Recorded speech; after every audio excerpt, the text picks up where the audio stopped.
Jā, labdien, godātie deputāti, pieaicinātie departamentu pārstāvi šeit, dāmas un kungi. Sāksim šodien mūsu apvienoto divu komiteju sēdi, tas ir tātad īpašuma komitejas un attīstības komitejas sēdi par jautājumu, kā mēs jau tātad zinām, darba kārtībā bija viens jautājums par centrāla tirgus teritoriju un tālāk īpašumu attīstību.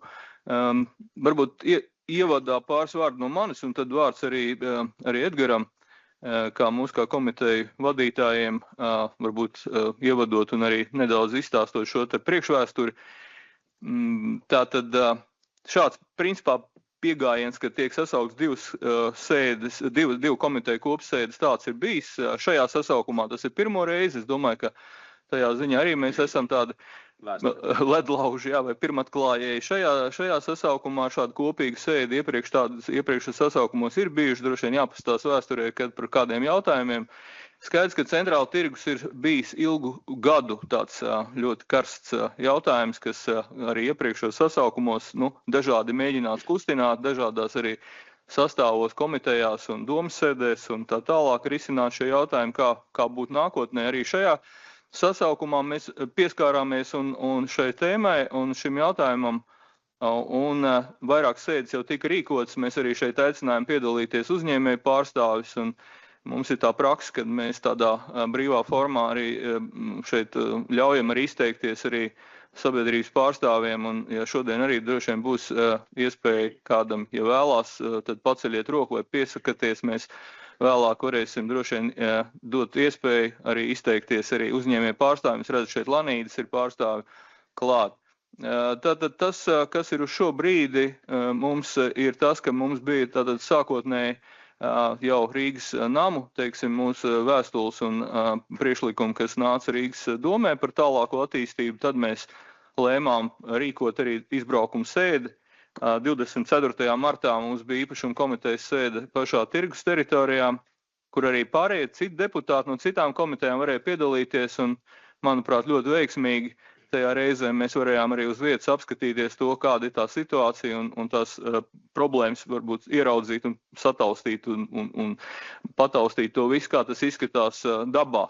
Un tas rezultāts šai komitejai 27. martā bija tas, ka mēs nedrīkstam apstāties pie šī un jāvirzās tālāk. Viena lieta, kas kā secinājums un atziņa arī, kas izskan arī no visiem, jāsaka, te gan no koalīcijas, gan no opozīcijas deputātu puses, bija par to, ka ir jāvirzās straujāk un jāvirzās tādā plašākā tvērumā, kas nozīmē, ka centrāla tirgus kā teritorija ir viens, ko pārvalda un apsaimnieko šobrīd Rīgas nami, un ir daudz un dažādi vēl citi faktori, kas saistās ar pašvaldības īpašumiem blakus esošiem, gan arī citiem privātu personām piedarošām teritorijām, ēkām, būvēm, kas nozīmē to, ka mums ir jāskata kopsavilkumā šī attīstība. Un arī Pēters Ratas, kā attīstības departamenta pārstāvs arhitekts, mūsu galvenais, kas arī ļoti precīzi daudz lietas nodefinēja, arī šodien viņš ir klāt un varēs arī paust savu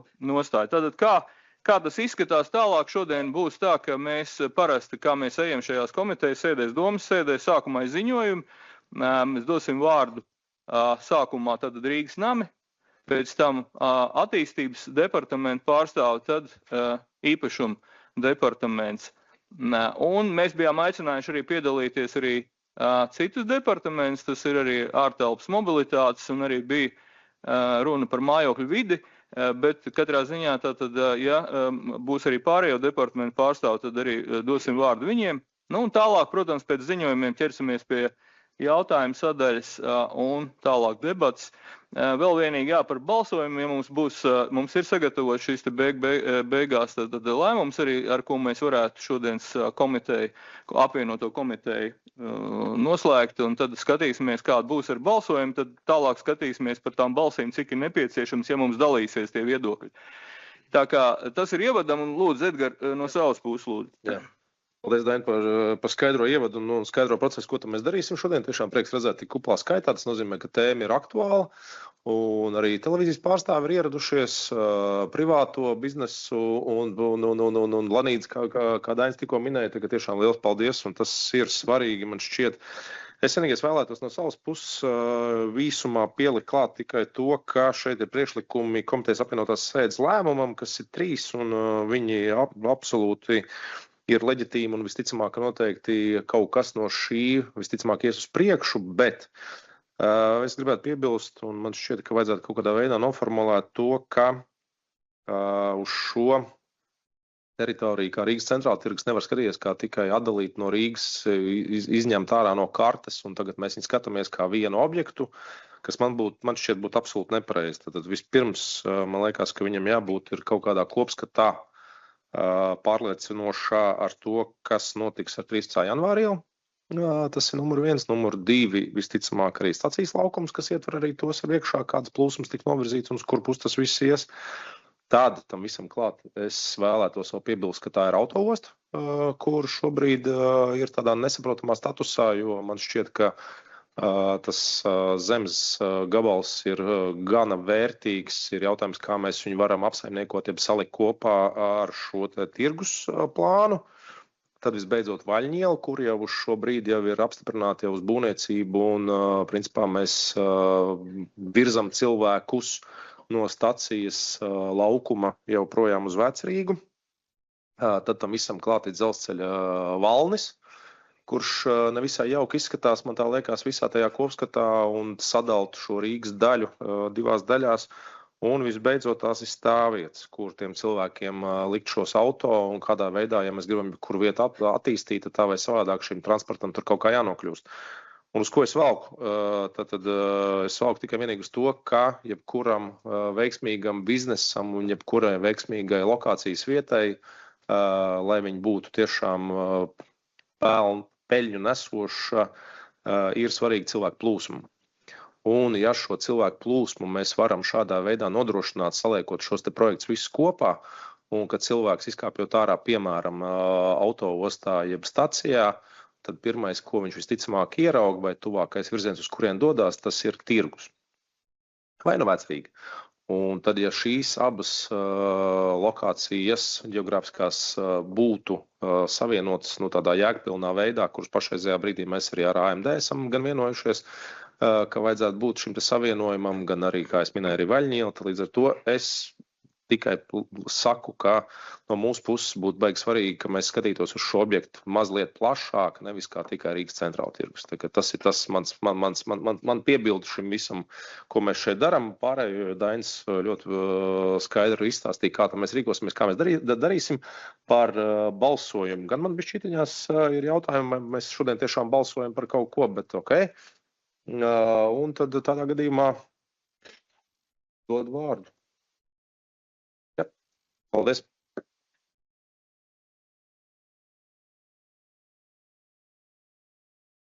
Jā, tātad lūgums Ojāram, mēs jau kā īpašuma komiteja esam šo prezentāciju, ja tā ir tā pati, Ojāra, ja? Bet no attīstības komitejas deputātiem tie, kas ir tikai attīstības komitejā droši vien, tad varēsim, cenšamies tad droši vien, es nezinu, cik minūtes tev vajadzēs, Ojāra, kādas 5-7, ja ne vairāk.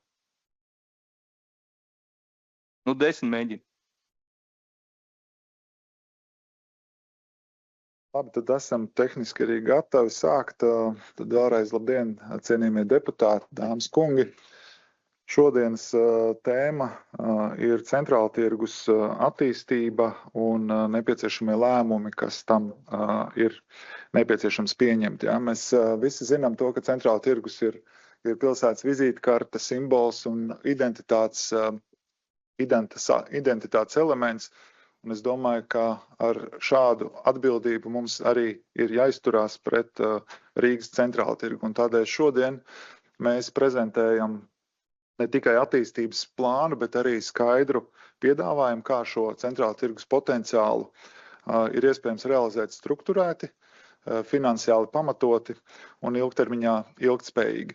Un, lai šo visu varētu īstenot, mēs kā centrāla tirgus pārvaldītājs ir un attiecīgi veikt nepieciešamās investīcijas, lai centrāla tirgus attīstību nodrošinātu, ir nepieciešams pašvaldības atbalsts esošā pārvaldīšanas līguma pagarināšanai par 30 gadiem. Un faktiski mēs no pašvaldības papildus finansējumu neprasam, mēs prasām tikai un vienīgi šī līguma termiņa pagarinājumu, lai izdarītu to darbu, kas mums ir jāizdara. Mūsu līdzinājais fokus ir bijis galvenokārt uz teritoriju, kas ir nodota mūsu pārvaldīšanā, šeit ar zaļu krāsu iekrāsotā Rīgas centrāla tirgus teritorija, kur pa vidu ir arī oranžā krāsā apvilkts ēkas un zemes gabals, kas pieder juridiski pašiem uzņēmumam Rīgas nami. Bet skaidrs, ka centrāla tirgus neeksistē atrauti no pārējās pilsētas, un kā jau Berholts kungs iezīmēja, tad faktiski mums ir jāskatās plašāk, kā centrāla tirgus savienojās gan ar Vecrīgu, gan ar Daugavas malu, gan ar centrālo staciju un Lastādijas rajonu. Līdz ar to šis bija arī viens no tiem jautājumiem pagājušajā īpašuma komitejas sēdē, kurā tika lemts par to, kādu attīstības teritoriju mēs aplūkojam. Un arī pagājušajā gadā notikušās starptautiskās pilsētu plānotāju darbnīcu un fórumu ietvaros tika faktiski izdarīts ļoti skaidrs atziņas, kas parāda to, ka centrāla tirgus attīstība tā ir arī pilsētas centra mobilitātes un publiskās telpas jautājums. Un tādēļ mēs redzam nepieciešamību faktiski gan šeit stiprināt gājēju kustību, tirgu sasaist ar pārējo pilsētas daļu, savienot šīs blakus pieguļošās teritorijas, mazināt arī transporta dominanci un attīstīt publisko telpu un funkciju daudzveidību. Mūsu mērķis līdz šim un arī joprojām ir tāds, lai centrāla tirgus attīstību nodrošinātu līdz 2030. gadam, kas ir zīmīgs gads, proti 2030. gadā centrāla tirgus svinēs savu simtgadu jubileju. Un mūsu plāni, faktiski tie, kas ir izstrādāti pakārtoti tam, lai līdz 2030. gadam mēs atjaunotu šo mums gan rīdziniekiem, gan ikvienam Latvijas iedzīvotājiem svarīgo vēsturiski nozīmīgo objektu, tātad gan paviljonus centrāla tirgus, gan ārtelpu, gan arī sakārtot un labiekārtotu spīķeru ēku, ielas un teritoriju. Jā, tātad, kā jau minēju, tad mūsu mērķi ir, pats pirms brīža pieminēja, kas ir paviljonu teritorija, arī skaidrs preču sortiments. Un šeit varbūt vēl viena svarīgs uzsvars. 2024. gadā mēs izstrādājam centrāla tirgus attīstības koncepciju, kas būtībā palūkojās uz to, kā tirgi tiek attīstīti arī citās Eiropas valstīs. Un secinājums bija diezgan vienojošs, proti, ka Eiropas valstīs, ja mēs skatāmies, tad tirgi faktiski ir kļuvuši laika gaitā par tādiem kā multifunkcionāliem centriem, kurā ir apvienotas ne tikai tirdzniecības funkcijas, bet arī ēdināšana un cita veida atpūta, aktīvā izklaide, māksla, kultūra. Un mūsu gadījumā lielā mērā pateicoties tam, ka laika gaitā ir mainījušies arī mūsu pircēju paradumi, ienākot lielveikalu kultūrai ikdienā. Un pateicoties arī tam, ka mūsu centrāla tirgus, mums ir pamats lepoties ar to, ka tas ir lielākais sektais tirgus Eiropā, bet reizē tas ir arī izaicinājums mums kā pārvaldītājiem, proti tas, kas ir acīm redzams un secināts arī koncepcijas izstrādes gaitā, ir tas, ka ēdināšanai un pārtikas tirdzniecībai nav nepieciešami 5 lielie paviljoni. To pilnībā spēja nodrošināt 4 mazākie paviljoni. Un tā ir lieliski iespēja patiesībā ienākt tirgu vienā no paviljoniem jaunām funkcijām, kas var būt funkcijas, kas piesaista papildus apmeklētāju plūsmu ne tikai tirgus darba laikā, bet arī ārpus tirgus darba laika. Un mēs arī esam veikuši zinām priekšizpēti par šīm iespējamām funkcijām, un par to es pastāstīšu mazliet vēlāk. Jā, šeit jūs redzat arī šīs slaidu no izstrādātās koncepcijas, kur redzams, ka 4 mazākajos paviljonos plānots ietilpināt pārtiku un ēdināšanu, un savukārt līdzinējais gaļas paviljons, kas ir lielākais paviljons, kas ir 2 reizes lielāks faktiski kā jebkurš no mazākajiem paviljoniem, varētu tikt izmantots jaunām funkcijām. Tāpat koncepcijas ietvaros ir paredzēts, ka mēs izceļam ārā autotransportu no tirgus teritorijas, izveidojot tam speciāli pielāgotu autostāvvietu bijušās rūpniecības preču tirgus teritorijā. Šeit apakšējā daļā ir palēku krāsu iekrāsotā zona. Spīķeru ielas, tātad izceļot ārā transportu, tās var pārtapt par gājēju ielām.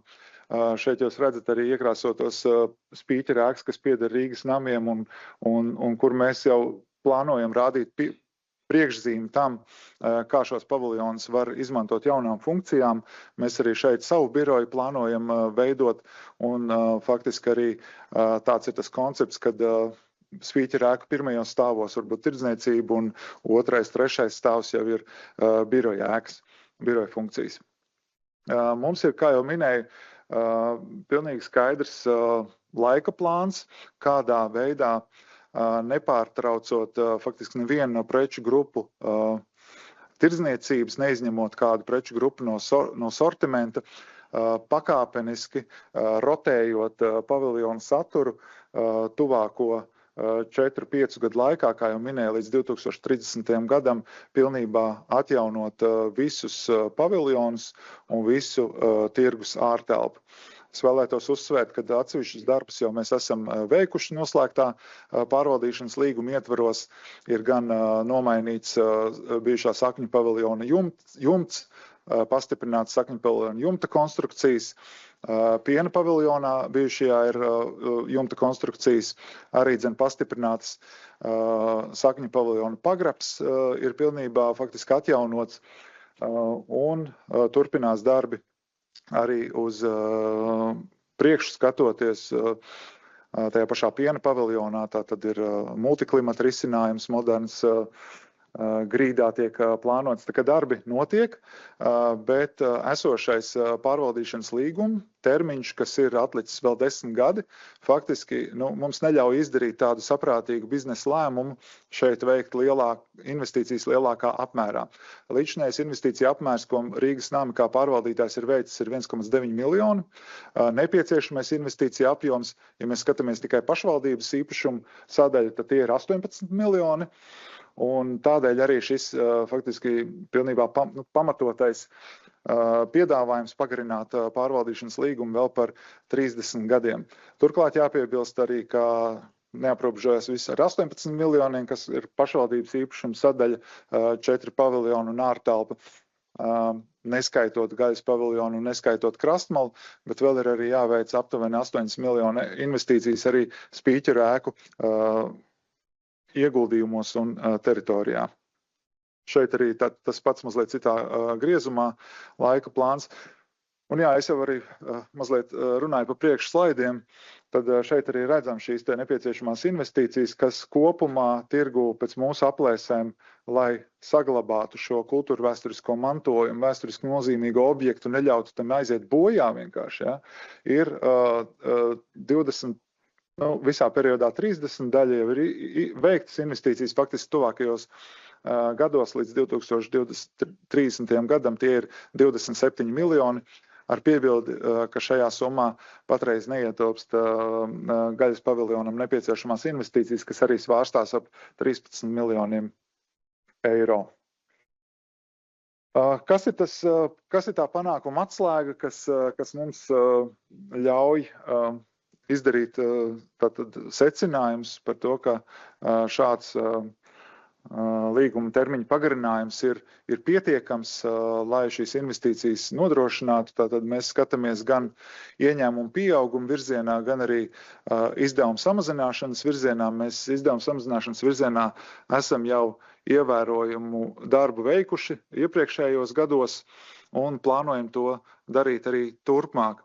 Un šeit es vēlētos arī uzsvērt to, ka šīs te investīcijas, kas ir plānotas 18 miljonu eiro pašvaldības īpašumā, viņu atpelnīšana faktiski nav plānota tādā veidā, ka mēs plānotu iekļaut visu šīs investīcijas tirgotāju nomas maksās.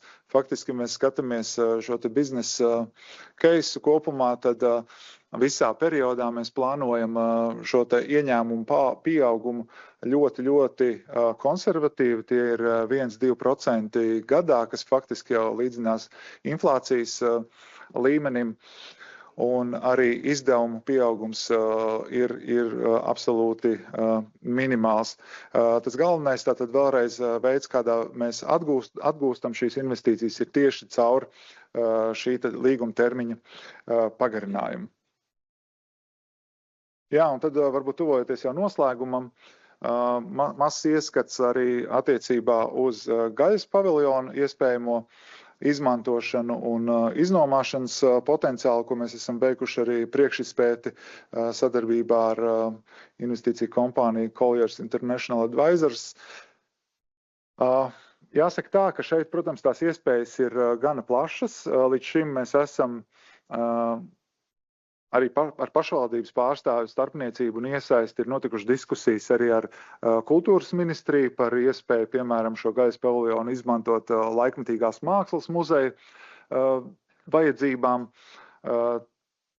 Taču, neskatoties to, ka tas gaļas paviljons būtu piemērots un faktiski kaut kādā mērā atbilstošs vajadzībām, taču finansējuma jautājums līdz šim nav ļāvis šo virzīt tālāk.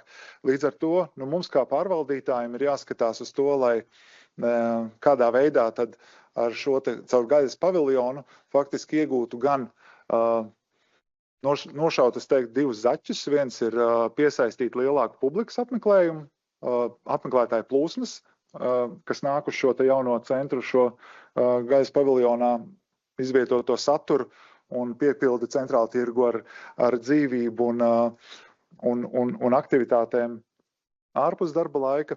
Un reizē arī faktiski šim pasākumam, šīm investīcijām un izmantošanas veidam ir jābūt rentablam.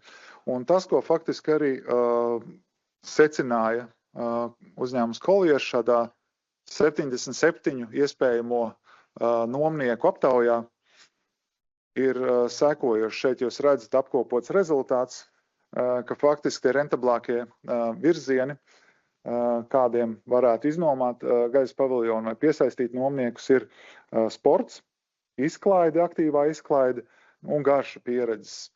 Jo šeit mēs redzam to, kad ir nomnieku interese.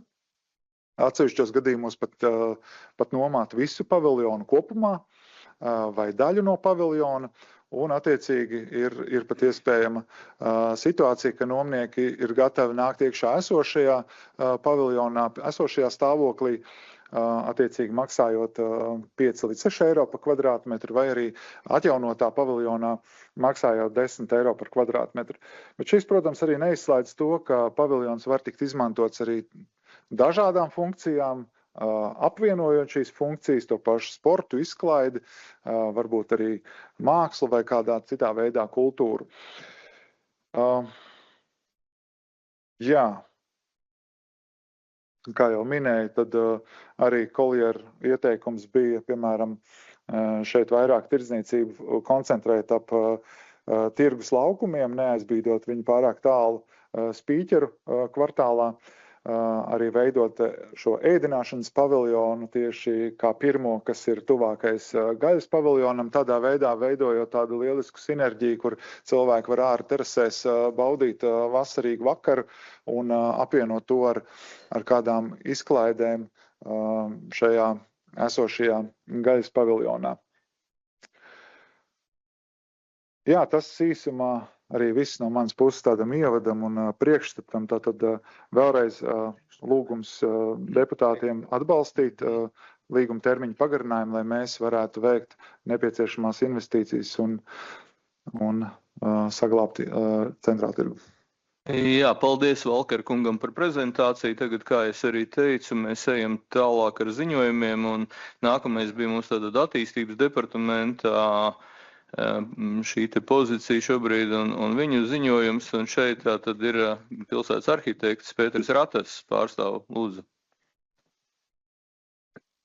Jā, es vēlos piebilst pilsētas galvenais arhitekts. Jā, tas ir ļoti svarīgi, protams. Vai var redzēt un dzirdēt, ja? Labdien! Es mēģināšu ļoti īsi, un mans tas uzdevums šodien ir vienkārši izstāstīt nedaudz par to kontekstu un kā mēs skatāmies uz to tirgus teritorijas attīstību. Es domāju, tas jums palīdzēs izvērtēt lēmumus attiecībā uz jums svarīgiem jautājumiem. Jā. Es vienkārši gribēju pateikt, pirmkārt, ir tāds attīstībai tāds likums, tāds location.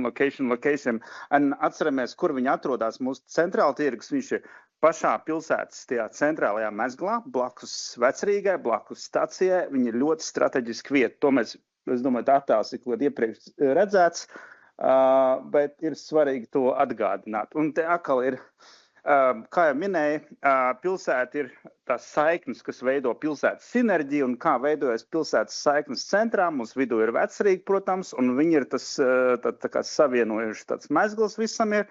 Un te mums ir atrodas tas dzeltenā krāsā, lejā ir mūsu centrāla tirgus, un vienā pusē viņam ir Vecrīga, uz ziemeļu pusi ir centrālā stacija, un uz otru pusi ir Lastādija. Tas, teiksim, tādā attīstības valodā būtu tas catchment, kas nodrošina cilvēku plūsmu uz to centrālu tirgu. Un tad, ja mēs runājam par tā vietas attīstību, mums tiešām ir jāskatās tajā plašākajā mērogā, kā viņa sasaistās ar to apkārtni, lai viņu, tā teikt, izmantot savu maksimālo potenciālu. Attīstības departamentā iepriekš jau ir bijis izstrādē Rail Baltica lokāla plānojuma sakarā un saistītās infrastruktūras sakarā bija pētījums. Un tieši mēs tikko runājām par plūsmām un savienojumiem. Bija karte, tāda ceļa karte, kas būtu jādara, lai izveidot tās saiknes, savienojumas, tas vairāk bija, teiksim, uzsvērts tieši tās stacijas sakarā, bet tas pats arī darbojās centrāla tirgus sakarā, un šajā, teiksim, kartē mēs redzam to tvērumu. Respektīvi, mēs nevaram izolēties tikai uz pašu centrālu tirgu, kā, teiksim, kāda izolēta salu. Mums ir jāskatās tas nedaudz tā situācija plašāk un kaut kādā mērā tie savienojumi, tā lieta, kas varbūt ir pat neatkarīgi no tā, ko mēs darām, tie darbi ir jāturpina. Bet, ja mēs skatāmies, bija jautājums iepriekšējā sapulcē, kurā mērogā mēs plānojam tos darbus.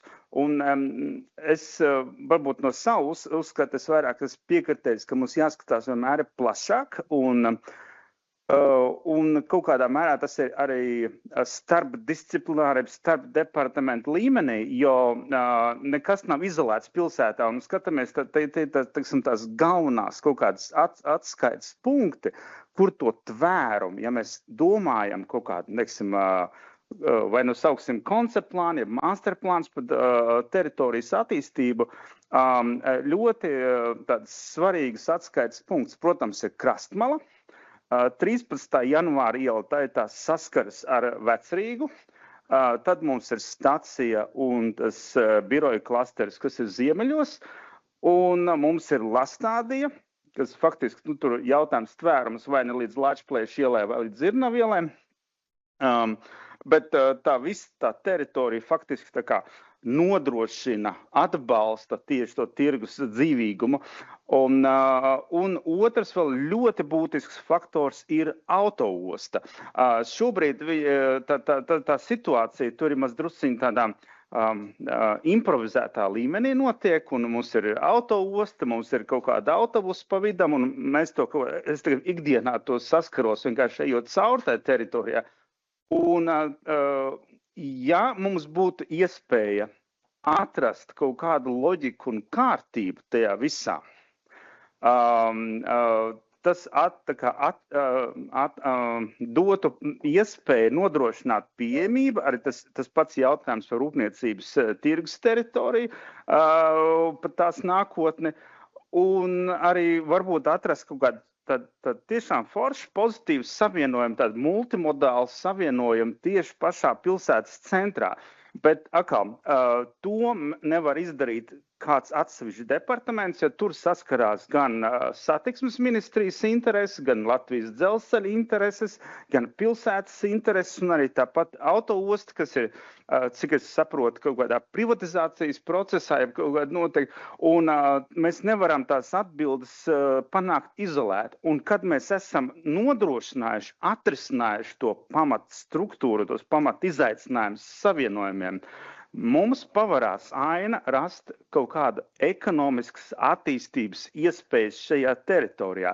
Es atļāvos neko īpaši nezīmēt, jo reizēm tās lietas, ko mēs zīmējam, var izraisīt visādas jautājumus, kur tas, bet tirgus kā tāds ir mūsu, kultūrvēsturiskais mantojums. Mēs īsti uz viņa nopelnīt tādā papildus tādā ekstensīvā veidā nevaram. Līdzīgi arī spīķeri ēkas ir mūsu mantojums.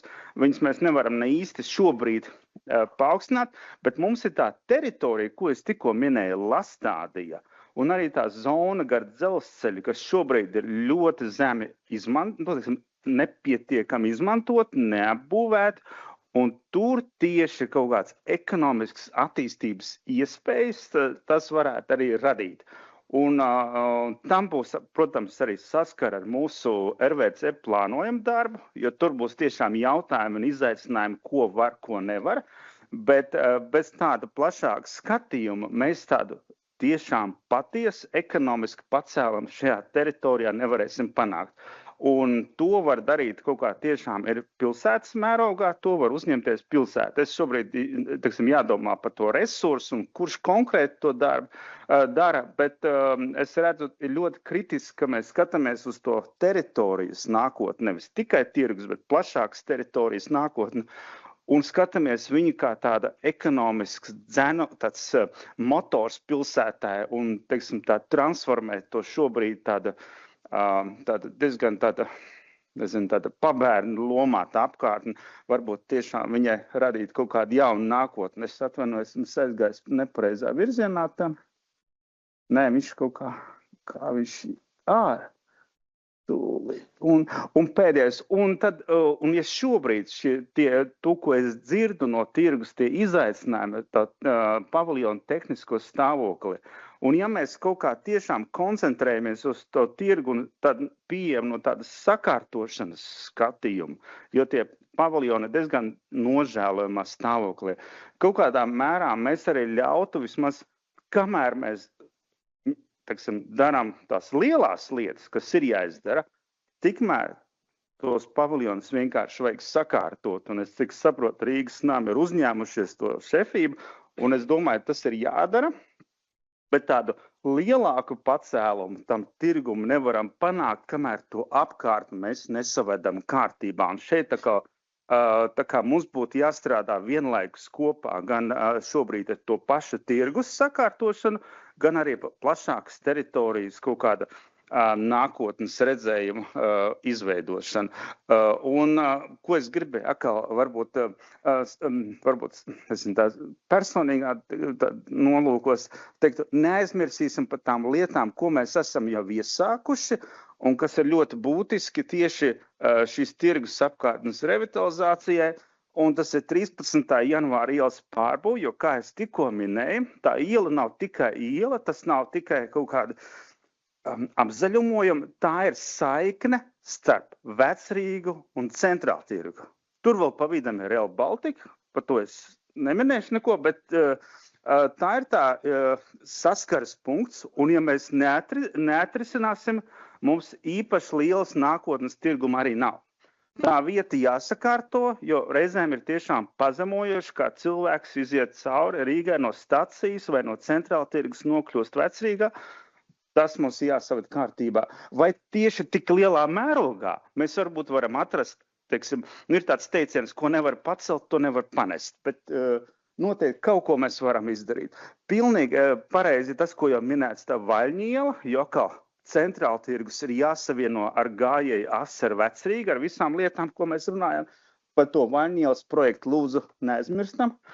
Un vēl ir mums ir tāds, varbūt Eiropā viens no slavenākiem nepabeigtiem projektiem, pa ko mums būtu jālepojās. Tas ir mūsu tā stacija.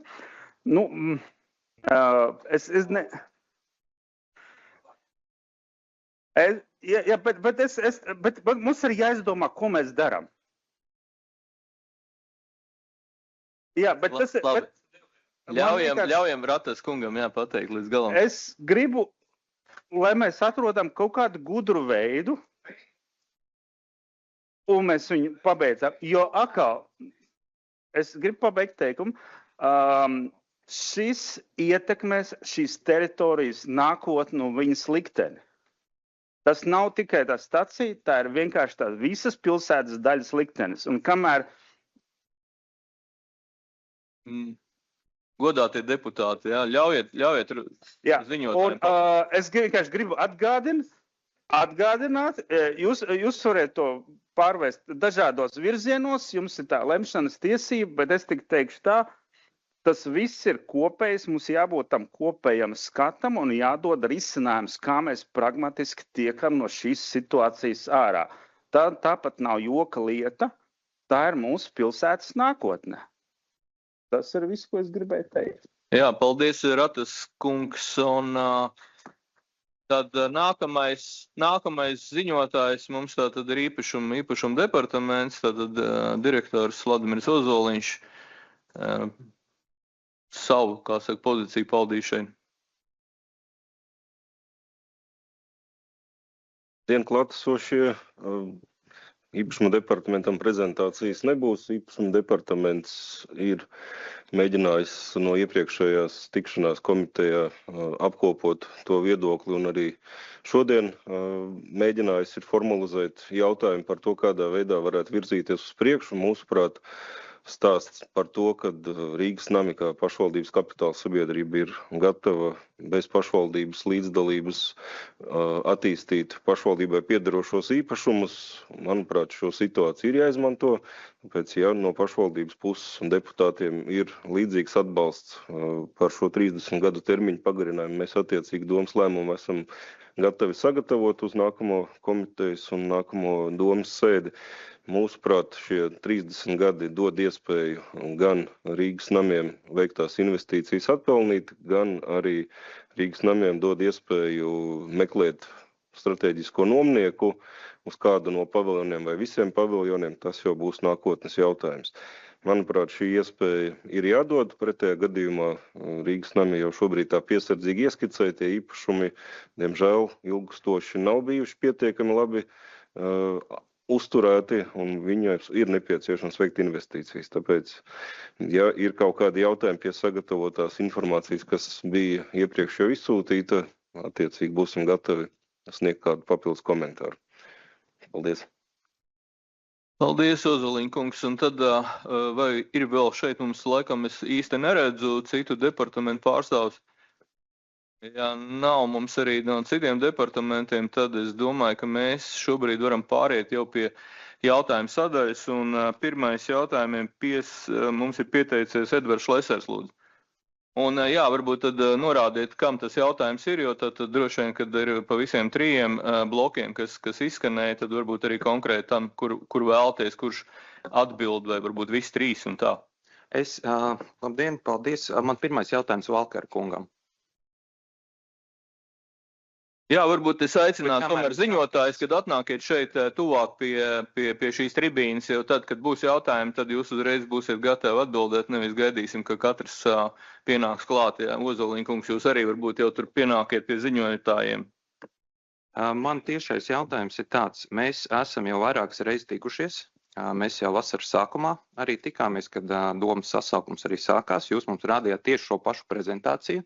Mums ir bijušas 2 vai pat 3 komiteju sēdes, kur atkal tā pati prezentācija ir rādīta. Un mēs katru reizi esam uzsvēruši, te nav tikai daži deputāti, bet lielākā daļa, kur viņiem sakrīt viedoklis ar Berkolts un Ratasa kungu. Tad, kad pilsētas arhitekts un attīstības komitejas vadītājs saka, ka jāskatās plašāk uz šo visu, es domāju, ka tam ir spēks. Mēs to pašu arī esam teikuši. Tu nevari skatīties uz centrālu tirgu pašu tikai pa paviljoniem. Jums, diemžēl, katrā prezentācijā ir tas pats stāsts, ka jūs prezentējat tikai kosmētisko remontu, lai tie paviljoni nesabruktu. Tā attīstības vīzija tam projektam nav. Mans jautājums ir tāds, kāpēc jūs neesat pielāgojuši šo projektu vispār? Kāpēc jūs rādat to pašu prezentāciju veco un neiekļaujat to lielo stāstu? Atbildi pavisam vienkārši. Es jau centos to prezentācijā ilustrēt, un arī Rats kungs apstiprināja, ka faktiski mēs kā centrāla tirgus pārvaldītājs varam rīkoties tajā teritorijā, kas ir nodota ar līgumu mūsu pārvaldīšanā. Mēs nevaram iejaukties pilsētas kompetencē, risināt autoostas jautājums, centrālās dzelzceļa stacijas jautājums, 13. janvāra ielas jautājums, Daugavmales jautājums vai Pasargdielas Lastādijas apkaimes jautājums. Man jautājums ir tāds, vai tagad, kad mēs jums 30 gadu līgumu pagarināsim apsaimniekošanas, tad jūs sāksiet globālāk domāt? Manuprāt, šeit nav pretruna. Šeit mēs esam viensprāts par to, ka centrāla tirgus ir kā kodols faktiski šeit teritorijai, kā atslēga, kurai pakārtota ir arī visa pārējā pilsētas attīstība. Un es domāju, mēs redzam, ka mēs ejam šeit faktiski vienā virzienā, varbūt ar dažādiem ātrumiem.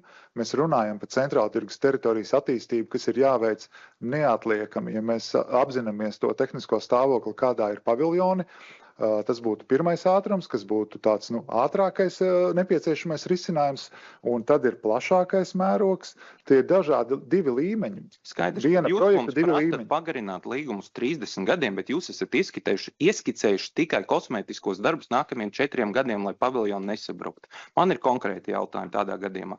Jūs ļoti smuki pieminējāt 610 000 būs vajadzīgi tikai no Rīgas domas. Vai tie ir patiesi cipari, kas jums prezentācijā rakstīti? Būs tikai 110 000 vajadzīgi no Rīgas domas. No Rīgas mūsu piedāvājums pagarinot termiņu par 30 gadiem, mēs no pašvaldības līdzdalību neprasam nekādu.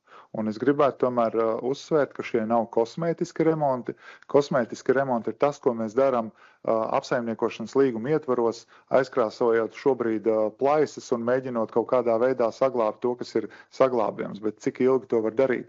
Ir jāveic investīcijas lielākā apmērā. Mēs šeit varam runāt par ambīcijām, cik lielas vai 30 miljoni centrāla tirgu ir daudz vai maz, bet tie noteikti nav kosmētiskie remonti. Es uzskatu, ka Rīgas centrāla tirguma ir vajadzīgas investīcijas daudzos 10 miljonu, ja ne 100 miljonu, tāpēc, ka tur jāskatās plašāk uz visu pieguļošo teritoriju.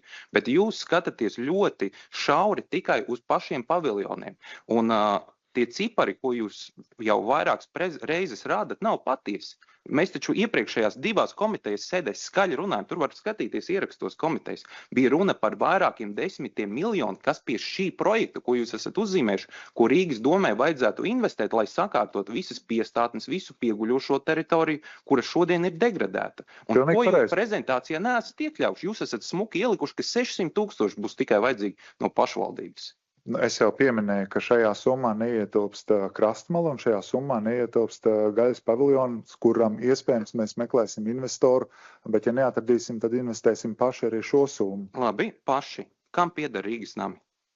Pašvaldībai, protams. Tad nav nedaudz maldīgi teikt, ka jūs paši investēsiet un pašvaldība neko neinvestēs. Mēs esam juridiska persona, atbildība manta nošķirta no pašvaldības. Protams, ka netieši var uzskatīt, ka šīs ir pašvaldības investīcijas, taču mēs tās esam gatavi veikt, neprasot pašvaldībai vai neliekot pašvaldībai aizņemties. Mēs paši esam gatavi gan investēt savus uzkrātos akumulētās līdzekļus, gan arī daļu no summas aizņemoties. Jā, uz kādiem nosacījumiem jūs plānojat aizņemties naudu? Mēs esam šobrīd runājuši ar 3 bankām, taču mēs tuvākajās nedēļās plānojam veikt arī tirgus izpēti un gala rezultātā iepirkumu, kā to paredz likums. Ja mēs skatāmies uz citu pašvaldības kapitāla sabiedrību iepirkumu rezultātiem, iespējams tās likmes pat ir zem 1%. Ja? Kāds būtu nodrošinājums? Tās pārunas, kas ir bijušas šobrīd ar bankām, Latvijas bankām, liecina par to, ka banks ir gatavs izsniegt aizdevumu, ja ir pietiekami garš termiņš, šī gadījumā šie 30 gadi. Tas arī ir viens no priekšnoteikumiem, kāpēc arī šāds termiņš ir nepieciešams. Aizdot, neprasot pašvaldības garantijas, neprasot ķīles, bet faktiski aprobežoties ar pašvaldības teiksim tā, nesaistošu atbalsta vēstuli, komforta vēstuli, ka pašvaldības.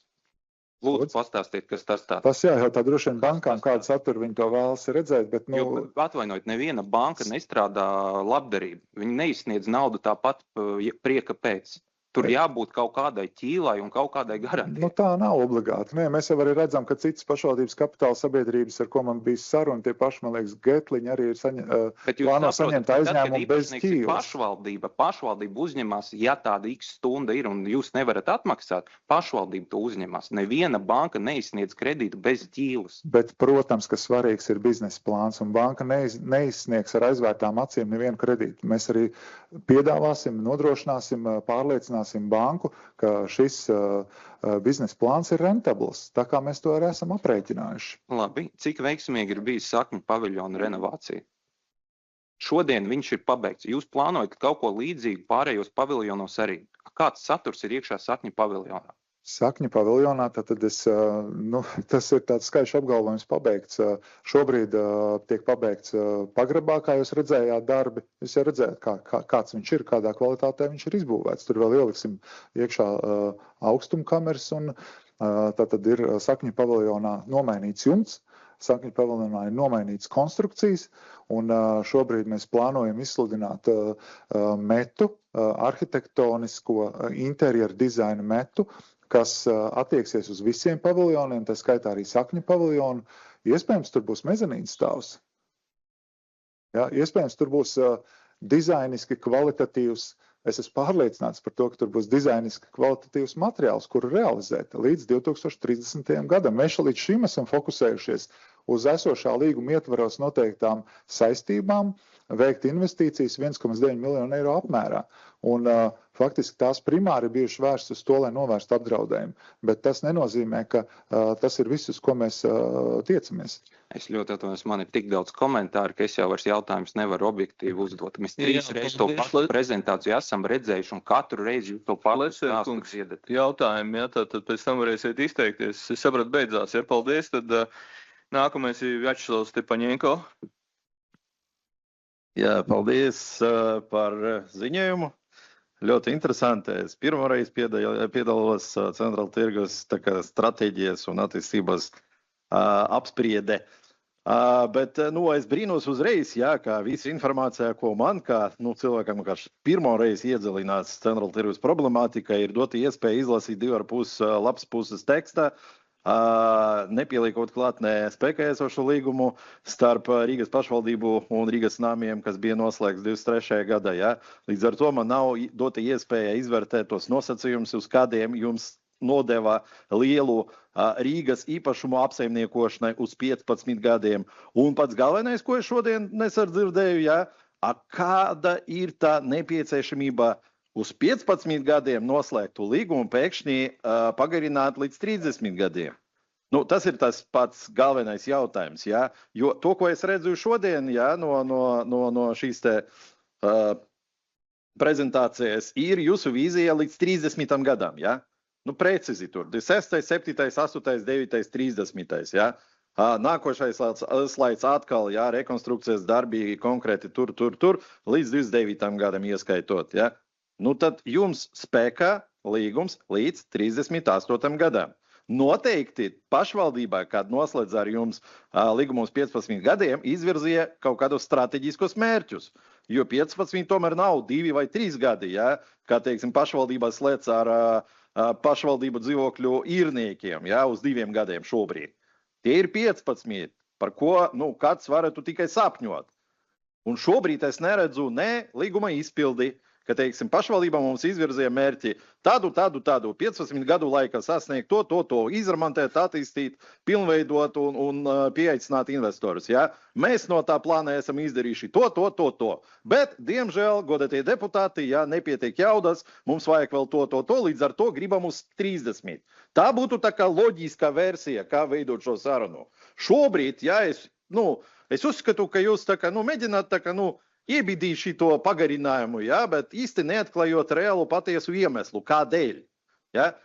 Teksta otrajā lapas pusē es lasu par kaut kādu mistisko investoru, kuram varētu attiecīgi iznomāt ar tiesībām apbūvēt tūkšas šobrīd zemes laukumus teritorijā.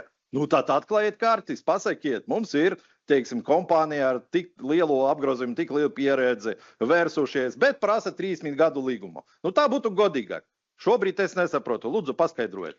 Es mēģināšu, bija daudz jautājumu droši vien par dokumentu tvērumu šajā mapē, kas šobrīd jums ir pieejama, varbūt īpašuma departaments var. Jā, nu es varu vienkārši vēlreiz tad. Ļaujiet lūdzu atbildēt šobrīd, Stepaņenko kungs. Tad noslēgtais līgums tātad paredz to, ka Rīgas namiem ir pienākums uzturēt un apsaimniekot centrāla tirgus teritoriju, kas nodot tā pārvaldīšanā un apsaimniekošanā. Vienlaicīgi punkts par investīcijām un investīciju apjomu paredz, ka mums 3 gadu laikā ir jāveic investīcijas 1,9 miljonu eiro apmērā. Šīs savas saistības saskaņā ar noslēgto līgumu mēs esam izpildījuši. Bet skaidrs piekritīsiet ar 1,9 miljoniem, nu, tas, kas ir izdarīts, tas nav vēl īsti pat varbūt ieraugāms tā pārliecinoši. Un kā jau arī Šleserkungs minēja, tad investīcijas ir tālu lielākas. Ja? Un tās mūsu aplēses provizoriskie aprēķini liecina, ka ir jāinvestē kopā tirgū, kā jau es teicu, 27 miljoni, neskaitot vēlreiz tā piebildi par gaisa paviljonu un krastmalu. Bet tātad tas, ko mēs esam gatavi tuvākajos līdz 30. gadam, 18 miljonus. 18 miljoni ir, nu, mums ir pieejami savi līdzekļi, bet acīm redzot, tā ir liela nauda un daļa no summas ir jāizņemās. Lai bankai atdotu naudu, ir nepieciešami arī ieņēmumi ilgākā termiņā. Tad tas, ko mēs esam runājuši ar bankām, tas atmaksas periods ir 30 gadi. Nu, viņš vienkārši biznesa plāns tāds sanāk. Ja mēs paskatāmies uz šī brīža centrāla tirgus ieņēmumu izdevumu rezultātu, tad nu, faktiski arī šī aprēķina liecina, ka ar esošo rezultātu mēs naudu šādus 18 miljonus varam atpelnīt 36 gados. 36 gados. Ja. Protams, mēs strādājam uz to, lai šī atpelnīšanās būtu ātrākā periodā, kā es ieskicēju, mēs esam veikuši pamatīgu izmaksu optimizāciju un turpināsim un redzam, kur to vēl var veikt. Un līdz ar to tas atmaksāšanās periods būs īsāks. Bet atkal, nu, banka neiedos kredītu tā, ka tev atmaksāšanās periods ir 29 gadi vai 30, un viņi tev iedos 30. Viņi vienmēr skatās kaut kādu rezervi, garāks termiņš ir vienmēr lētāks procentu likmes, un galu galā arī laika gaitā šīs provizorās izmaksas no 18 miljoniem var arī pieaugt līdz 20 miljoniem, un tas atkal ir mūsu risks. Jā. Tā kā 30 gadi tie ir ļoti piesardzīgi veikts aprēķins, bet optimistiski mēs skatāmies uz ātrāku atmaksāšanos. Kā jebkurš biznesmenis, ja mēs iesim pie investora, mēs viņam nevarēsim iedot 15 gadu līgumu un ar pienākumu ieguldi 18 miljonus. Neviens nopietns investors par to nerunās, tāpēc arī iznomāšanas noteikumos un likumā ir faktiski veikti grozījumi, paredzot, ka objekts var iznomāt līdz pat 70 gadiem tieši ar šādu mērķi, lai piesaistītu investors un lai ilgākā termiņā varētu atmaksāt lielākas investīcijas. Nu, tur tā loģika. Jā, bet cik es sapratu no iepriekšējiem jūsu atbildēm, iepriekšējiem jautātājiem, tad attiecīgi nav šobrīd tās uz 30 gadu attīstības plānā, ar konkrētu investīciju apjomu, ko jūs vēlētos redzēt? Mēs plānojam līdz 100 gadai izdarīt to, kas ir jāizdara. Ja? Un pēc tam pārējā periodā faktiski turpināt operēt tirgu, gūt ieņēmumus, lai atmaksātu aizdevumu. Ļoti labi, bet 5 gadu periods ietilps tajos 15 gados, kuros attiecīgi jums joprojām spēka tas esošais līgums. Ja? No, 38. gados nevar atpelnīt 18 miljonus, ko ieguldīt 5 gados. Jautājums, es arī skatos tajā vienīgai pievienotajā dokumentā, pieminēts arī attiecīgi tā priekšizpētē, ko veica Colliers International Advisors, par gaļas paviljonu. Cik jūs samaksājat par šo izpēti? No galvas neatceros, varu nosūtīt informāciju. Tad es parafrazēšu jautājumu. Vai tas bija atsevišķais pētījums, ko jūs pasūtījāt Colliers International, vai tas ir tas lielais par 75,000 par visa tirgus attīstību, ko jūs iepriekš pasūtījāt? 75,000. Nav tādas summas. Sorry, 75. Nav tādas summas. Par centrāla tirgus attīstības koncepciju precīzi neatceros, man liekas, pusmazāk. Mēs neprecizēsim. Jā, Colliers tas ir atsevišķs pasūtījums. pāris tūkstoši. Es negribu precīzi tagad kļūdīties. Tad man ir jautājums, tā attiecīgi, šobrīd sanāk tā, jums pašiem savas vīzijas nav. Lai izstrādātu idejas par to, kā attīstīt jūsu pakļautībā esošu uzņēmumu, jūs piesaistāt trešās personas, maksājat entos tūkstošus, 70 vai uz pusi mazāk, lai viņas jums dotu idejas, kā attīstīt jums pārvaldībā nodotu īpašumu. Pareizi. Šobrīd nav pretrunas mums. Tad sanāk, jūs šobrīd vienīgu ideju izdomājat, spēkā esošo līgumu uz 15 gadiem, pagarināt uz 30, lai tālāk ko? Lai tālāk atkal verstos pie Colliers, lai viņi jums izstrādātu skaidrāko vīziju, ko darīt nākošajos 30 gados? Nē, tā nav. Kā ir? Tātad vēlreiz atkārtošu, ka skaidra vīzija mēs ieguvām izstrādājot 24. gadā Centrāla tirgus attīstības koncepciju, tādā konceptuālā līmenī. Nākamais, ko mēs šobrīd plānojam, ir metu konkurss, kur arhitekti un dizaineri piedāvās vienotu konceptu, vienotu vīziju attiecībā gan uz interjeru, gan uz ārtelpu. Mums ir finanšu plāns, mums ir laika plāns, un tiklīdz kā metu konkurss būs noslēdzies, mēs ķersimies pie tālākajām darbībām. Šobrīd mēs vienīgi runājam un es vienīgi, ko sadzirdu, ir idejas, kā uzlabot nekustamo īpašumu. Teiksim, paņem šo ēku un kā viņu uzfrišināt, nomainīt logus, pieaudzināt vēl vienu stāvu, saplanot pareizi būvniecības procesu, laika gaitā, naudas ziņa, bet kā jūs pelnīsiet? Galvenais, manuprāt, pārmetums jums kā vadītājiem, ka jūsu uzņēmums nespēj pelnīt. Vienīgais, ko mēs dzirdam no jūsu klientiem, nomniekiem, kas ņem nomatos mazos kvadrātiņus jūsu pakļautībā esošajā centrāla tirgu, ir sūdzības par to, ka jūs uzkrāvējat nomas maksas tā, ka viņi, es nepabeidzu jautājumu. Uzkrāvējat tas maksas tā, ka viņi vienkārši nevar turpināt savu biznesu. Un tā vietā, lai jums pārliecinātu, ka jums ir skaidra vīzija, pagarinājiet mums uz 30 gadiem, un mēs garantējam pilsētai, ka mēs nopelnīsim vai vismaz atpelnīsim veiktos ieguldījumus, jo mēs darīsim to un to. Nekā no tā nav. Ir vienkārši plāns, kā, teiksim, pārkrāsot gaļas paviljonu, citā krāsā, un salabot tekošu jumtu. Tas ir nekustama īpašuma apsaimniekošanā. Tad kāds ir jautājums? Jautājums, kādus pasākumus jūs plānojat, lai piesaistītu tirgotājus, lai piesaistītu klientus centrāla tirgu, kā vieta, kur tirgo un pārdot, kur notiek preču plūsmā un cilvēku piesaistē šai vietai. Jo vienkārši piedodiet, es dzīvoju Imantā, man ir labs piemērs. Bijuša, kas tur bija, radiotehnika, ēkā. Pamesta, aizmirsta, tad atnāca privātais, un tagad 5 vai 6 gadu laikā uztaisīs Dames tirgu, aizbrauciet uz turieni kādreiz sestdien vai svētdien vai jebkura darba dienā. Tur ir dzīve. Centrāla tirgu dzīves vairs nav. Iespējams pateicoties arī jūsu rīcībai vai bezdarbībai. Atbrauciet, uz Imantu kādā sestdiena, paskatieties, kā gada tirgus vienkārši taisā. Uz līdzenas vietas, nekā teltis atbrauc, un notiek tirdzniecībā, kā nav, teiksim, centrāla tirgu šobrīd teritorijā. Mēs jau nerunājam par to, ka rūpnieciskais tās tirgus kādreiz bija attīstīts, šobrīd jūs plānojat vienīgi autostāvvietu tur atstāt, Jo savādāk apkārt centrāla tirgumu nevar atstāt mašīnu. 3 eiro stunda, jūs neko nedarāt. Es varētu mēģināt sākt atbildēt, jo es aizmirsīšu tos jautājumus. Labi, tad pirmais jautājums. Ko jūs darāt gada laika, 3 gadu un 5 gada laika, lai palielinātu tirgotāju un klientu plūsmu jūsu padotajā uzņēmumā? Es gribētu sākt ar to, ka Centrāla tirgus Rīgas nama pārvaldīšanā pārnāca 2023. gadā, tā kā mēs varam skatīties atpakaļ par 3 gadu periodu, tas ir punkts 1. Otrs, es jau minēju, ko mēs esam izdarījuši esošo saistību ietvaros, esam viņas pilnībā izpildījuši finansiālā ziņā. Bet es jums piekrītu, ka tirgotāju plūsma un apjoms ir jākāpina, bet es domāju, ka arī jūs piekritīsiet, ka tirgotāji vēlas strādāt sakārtotās, atjaunotās, drošās telpās, dizainiski pievilcīgās, tur, kur ir liels arī apmeklētāju plūsma. Un tas, ko es arī šeit ilustrēju, mums ir jāsakārto tirgus, lai nonāktu līdz tam līmenim, kā jūs tikko raksturojāt, ka kūsā dzīvība.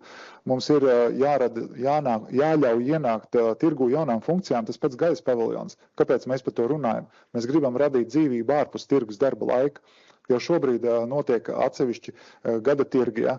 Tajā pašā Beņemiņa laukumā bija lietuviešu dienas, tagad bija literatūras balvas pasniegšana gaisa paviljonā.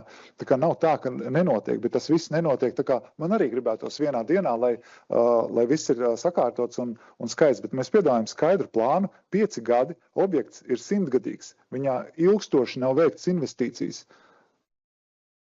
Ir jāizdara kaut kas, lai tie tirgotāji tur gribētu atrasties. Attiecībā par nomas maksām arī ļoti skaidri vienkārši atbild.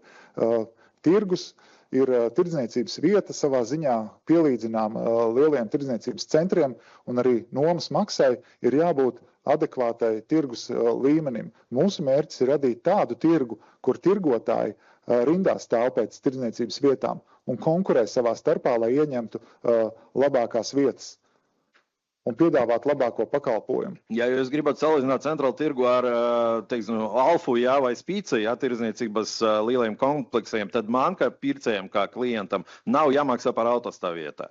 Piebraucot uz centrālu tirgu, man jāmaksā 3 eiro no pirmas minūtes, jā. Es vēl nepaspēju izkāpt no mašīnas, jā, bet sistēmā, kuru jūs nodevāt privāt kompānijai, jā, nevis paši apsaimniekojat. Ja uzskaitā man to maksu 3 eiro par stundu. Nav tā, ka jūs esat ieklausījušies deputātos, kuri jums piedāvāja pirmo stundu bez maksas izdarīt. Ļaut cilvēkiem atstāt mašīnu vismaz uz stundu. Nav tā. Jūs tā kā nereģējat uz šito kritiku, uz piedāvājumiem, uz priekšlikumiem. Jūs mēģināt šobrīd salīdzināt ar Spīci. Nu, tā kā Spīci nemaksāja par autostāvvietu. Ļoti īsa un kodolīga atbildē. Jūs esat tomēr mazliet citā stāvoklī un tomēr jums jādomā par to, kā piesaistīt cilvēku. Kāds jautājums? Jautājums, jā, kādēļ jūs neveicāt izmaiņās attiecību uz autostāvvietas apmaksas modeli, kāpēc jūs joprojām nodevāt trešām personām apsaimniekot savas autostāvvietas? Kas tā ir sarežģīts, ka jūs paši netiekat galā? Es saprotu, jautājums ir par autostāvvietām, kas ir Krastmalas pusē. Jā. Kanālmalas pusē.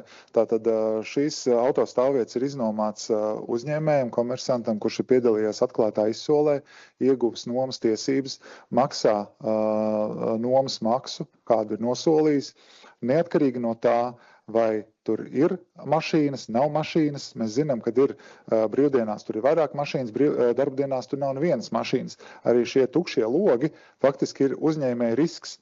Un mēs esam iznomājuši zemes gabalu par iespējami augstāko cenu. Uzskatām šo darījumu par uzņēmumam izdevīgu.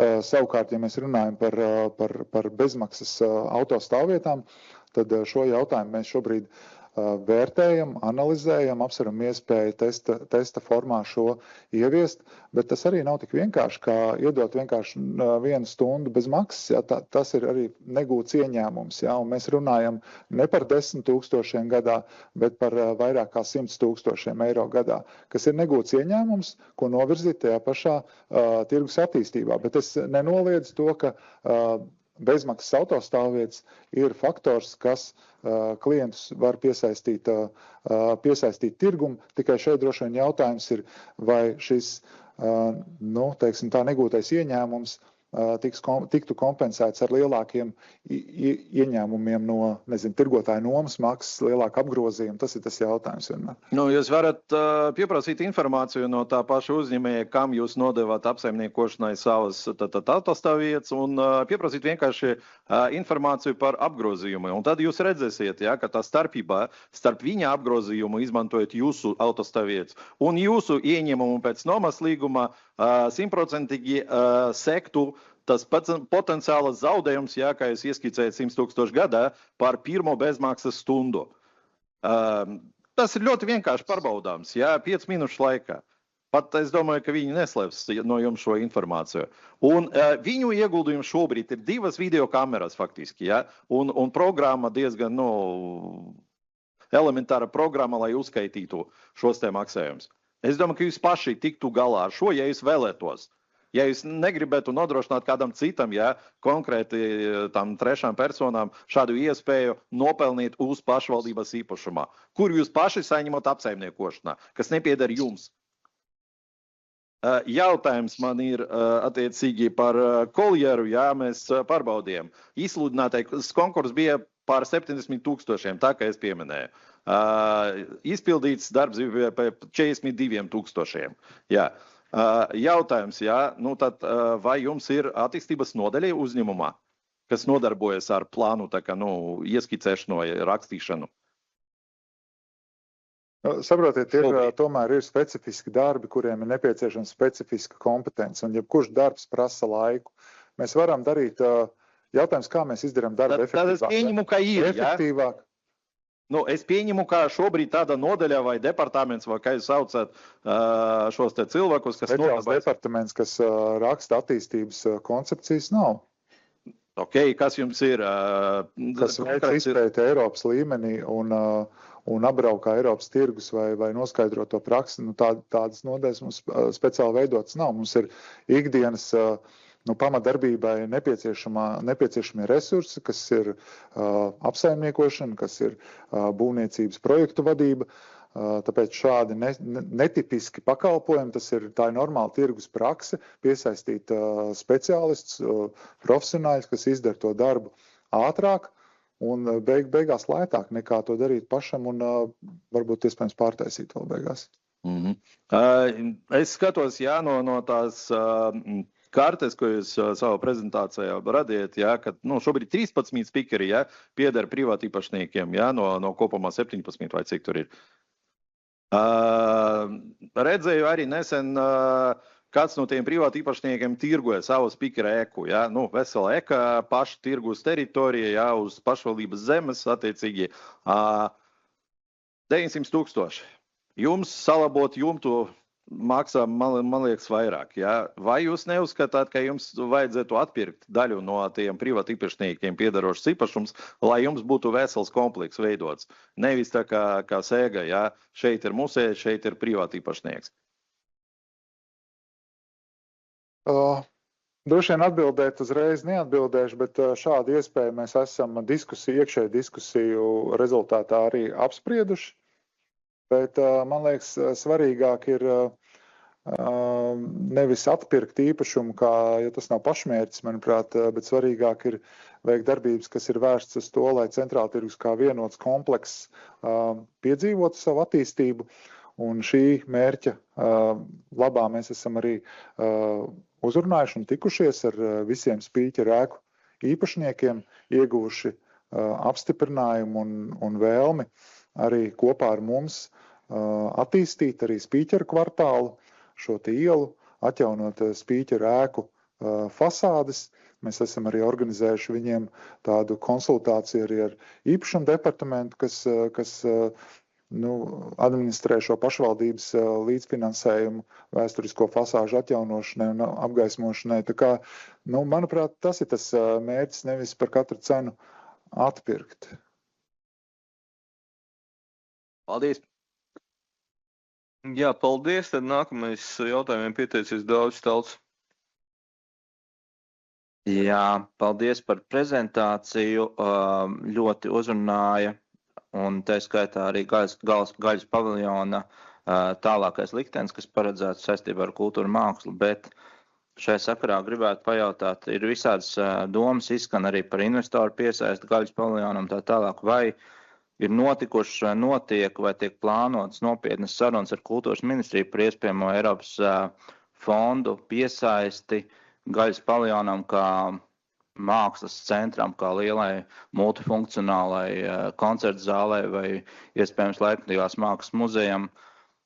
Cik tālu jūs tur esat? Es saprotu, es nerunāju par politiskām, varbūt tikai tīri politiskām sarunām, bet iespējams ierēdniecības līmenī, cik tālu jūs tur esat iesaistīti. Un es saprotu, ka Eiropas finansējuma plānošana, jo īpaši kultūras jautājumā ļoti smags process, bet ja mēs ar pašvaldību nākam ar dažiem šādiem tādiem ēnkura projektiem uz kultūras ministriju, iespējams, ka viņi ir gatavi pārskatīt kaut kādas prioritātes šo fondu tālākajā plānošanā. Tas ir pirmais jautājums. Jā, droši vien, kad tiešā veidā ar kultūras ministriju saziņa ir bijusi īpašuma departamentam, varbūt var pakomentēt, jo, kā jau es minēju, gaļas paviljons tika no pašvaldības puses piedāvāts kā viens no potenciālajiem laikmatīgās mākslas muzeja atrašanās vietām jaunajām. Un kultūras ministrija savā pusē bija pasūtījusi arī izvērtējumu, jo bija vairāk šādi potenciālie objekti, kuros varētu būt. Rezultāts, tas nav nesis rezultāts. Vladimir, varbūt tev ir. Palīdzēšu Ojāram. Tad kultūras ministrijai, ja nemaldos, divus atpakaļ tika piedāvāt 2 objekti izvērtēšanai. Kaļķu 1 un gaļas paviljons, un viņu ekspertu grupa, izvērtējot šīs vietas, atzina par labāku Kaļķu ielu 1, bet nevienam ne otram projektam īsti finansējums un fondu naudas Nav iezīmēta. Bet mēs paliekam pie tā, ka konceptā šajā, ko jūs prezentējāt, ir iezīmēta mākslas un kultūras funkcija gaļas paviljonā, jebkurā gadījumā. Tātad, kas tā pa funkcija, kas tur ir paredzēts? Tā būs pašvaldības izšķiršanās, ko viņi vēlās šajās pašvaldībai piederošu īpašumā redzēt. Tad Rīgas nami neļaus samalot, pēc visam neilga laika iestāsies eksploatācijas aizliegums.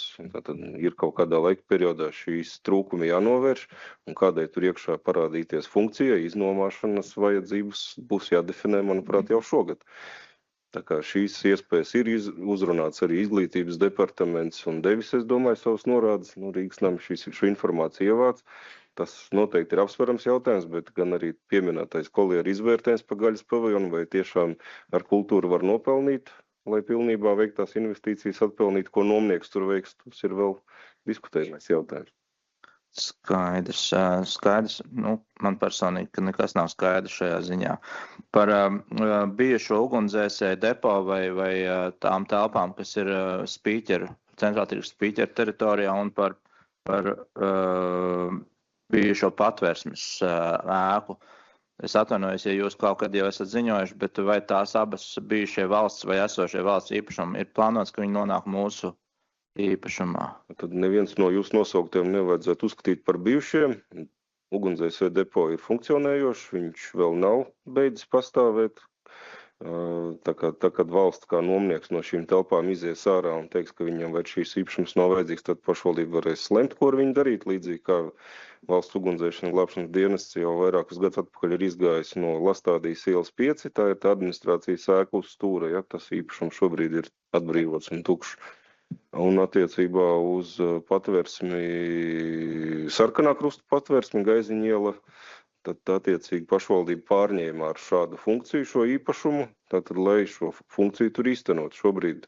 Tad, ja pašvaldība nevēlās šajā vietā redzēt šo pakalpojumu, ir jāmeklē cits risinājums. Ja, ir bijis diskusijas un meklējumi, vieta jau bija nosprausta, bet, diemžēl, projektēšanas stadijā ar kaimiņiem tālāk šo projektu nevarēs sasniegt, tāpēc šobrīd nav, var teikt, citas vietas, uz kurien pārcelties. Bet, ja būs cita vieta, Rīgas namiem ir interese koncepcijas attīstības ietvarā par šo ēku, ja? Es saprotu. Tātad šis īpašums pieder pašvaldībai. Pašvaldība viņu pārņēmus ar konkrētu funkciju, ja nemaldos pat 2 funkcijas. Viena funkcija bija šī sociālā funkcija, otra ir saimnieciskās darbības veicināšana. Tā kā zem saimnieciskās darbības veicināšana diezgan plašs izmantošanas veids, vai tas ir Rīgas nami, vai tas ir kāds cits uzņēmējs, kas var attīstīt šo īpašumu.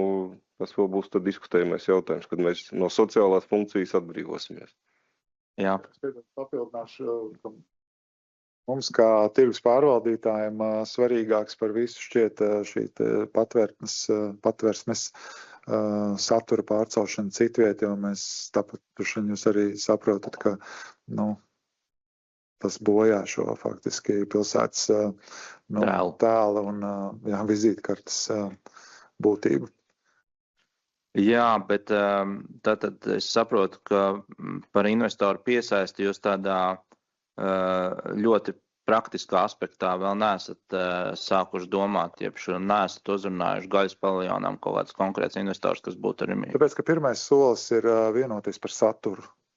Ja tā ir kultūra, tad tas ir viens risinājums. Ja tas ir bizness, kas ir sports izklaide, tad tas ir cits risinājums. Jo mums jau meklējot investori ir jāpasaka viņam, ko mēs tur vēlamies redzēt, ja? Kas ir mūsu uzstādījums, pašvaldības uzstādījums. Jā, bet ja mēs, kā jau es uzdošu caur jautājumu arī retrospektīvu savu viedokli, bet es atvainojos jau iepriekš, tomēr, ja mēs ejam kaut kādā veidā kultūras virzienā, tad vienīgais reālais investīcija piesaistas iespēja mums ir šī Eiropas Savienības finansējuma. Tur vajag strateģiski kaut kādu lēmumu, kādā veidā mēs kopā runājam ar valsti par šo. Nevis gaidīt, ka valsts nāks pie mums, bet mums jāiet pie valsts. Bet tas tāds, ko es atvainojos, ka es caur jautājumu uzdevu komentāru. Paldies. Jā, paldies. Jā, paldies. Nākamais jautājumiem pieteicies Vladislavs Bartaševics. Lūdzu. Paldies. Ozoliņkungs, man jautājums būtu jums. Dienas kārtībā pievienotajā failā es redzu, ka viens no piedāvātajiem lēmumu projektiem ir apstiprināt pārvaldīšanas līguma sagatavošanu, un tas piedāvāts to darīt tieši īpašuma departamentam. Līdz ar to jautājums mans būtu šāds. Ja mēs slēdzam pārvaldīšanas līgumu uz 30 gadiem ar Rīgas namu pārvaldnieku par tirgus apsaimniekošanu un pārvaldīšanu, gadījumā, ja Rīgas doma pieņem citu konceptuālu lēmumu, piemēram, PPP projekts ar liela investora piesaistīšanu visai šai centrāla tirgus zemes platībai, kādā veidā tiks lausts līgums ar Rīgas namiem un kādā veidā tiks kompensētas viņu izmaksas gadījumā, ja tās izmaksas tiks veiktas tajā brīdī. Kā jūs uz to skatāties? Tad, ja mēs runājam par šī brīža tiesiskām situācijām, tad šobrīd mums nav tik garš ilgtermiņa attiecības ar Rīgas namiem, un viņu veiktās investīcijas, kā jau Valkerkungs minēja, 1,9 miljoni ir veikts. Ja mēs runājam par nākotnes līgumu, ko mēs vēl neesam sagatavojuši, bet tikai kā lēmumu projektu variantu piedāvājām šodien deputātiem lemt un uzdot īpašumu departamentam gatavot, tad, kad šāds lēmums būs pieņemts, mēs sagatavosim attiecīgu vienošanās projektu, kurā būs gan atrunātas attiecības par to gadījumā, ja šis 30 gadu līgums tiek izbeigts pirms termiņa, bet, protams, neko citu, kā civilikumā noteikto pienākumu nomniekam kompensēt viņa veiktos derīgos un nepieciešamos izdevumus un viņu kalpošanas laikā jau kaut kādā mērā amortizējušos izdevumus, neko jaunu velospēdu mēs tur neizgudrosim. Tā kā civilikums jau šobrīd regulē atlīdzināšanas kārtību gadījumā, ja nomas līgums tiek izbeigts ātrāk. Tātad pārfrāzējot jūs un respektīvi arī civilu likumu, beigās to kompensēt nāksies tieši Rīgas domei. Tātad pašvaldībai nāksies kompensēt to, ko viņas atrastais investors, sauksim viņu tā, Rīgas nami, būs ieinvestējuši pašvaldībai piederošajā īpašumā. Tātad šobrīd mēs runājam par gadījumu līdz 30. gadam investēt 30 miljonus līdz tirgus 100-gadēji, un mēs pieņemam, ka tas tiks izdarīts, ja lēmums tiks pieņemts. Jautājums, ja 31. gadā mēs atrodam kaut kādu lielāku strateģisko investoru visa tirgus teritorijas attīstībai, tad Rīgas pašvaldībai būs šī nauda jākompensē. Vai arī gadījumā, ja šo investoru atradīs Rīgas nami un viņi būs kā iznomātāji un mums ar viņiem attiecības nebeidzās, viņiem ir kā 30 gadu lietošanas termiņš, viņi šajā termiņā atraduši sev nomnieku, viņiem turpinās attiecības ar pašvaldību un viņiem ir attiecības ar investoru, kurā viņi savstarpēji kārto. Mums nekas nebūs jāatgriež nevienam. Es domāju, ka jūs piekrīt, ka tur ļoti savādas un ne tik vienkāršas īpašuma tiesības. Kaut kāda daļa pieder Rīgas namiem, kaut kāda privātiem, kaut kāda valstī, kaut kāda pašvaldībai. Mēs šobrīd runājam tikai par pašvaldībai piederošā īpašumā veicamajām investīcijām. Mēs nerunājam par kaut kādiem citiem īpašumiem, kas nepieder pašvaldībai. Protams, par to mēs arī runājam. Cits jautājums. Bergholza kungs sēdes sākumā pieminēja starptautiskās autoostas teritoriju, respektīvi, ja nemaldos, tā ir Prāgas iela 1, uz kurai arī ir jāpievērš uzmanība realizējot lielo centrāla tirgus attīstības koncepciju. Sakiet lūdzu, iespējams jūs atceraties, kam pieder šī zemes vienība? Noteikti ne pašvaldībai. Bet tas ir privātais uzņēmums. Es tagad nevaru jums atbildēt, nav zemes grāmatas priekšā.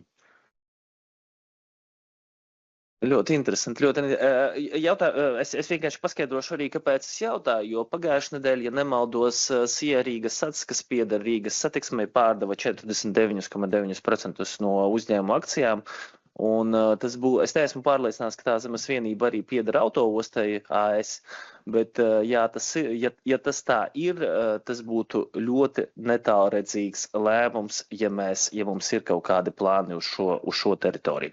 Ja Saulīša kungs varbūt var pakomentēt. Šī zemes vienība un ēka un uzņēmums kopumā tika privatizēts no Latvijas valsts puses.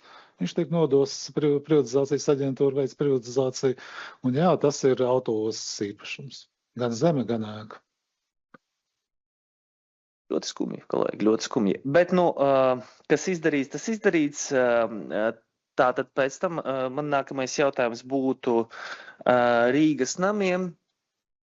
Jūs pieminējāt savas prezentācijas laikā meta konkursu, vai runa iet par to lielo tirgus attīstības koncepcijas meta konkursu, par ko jūs iepriekš prezentējāt mums frakcijā?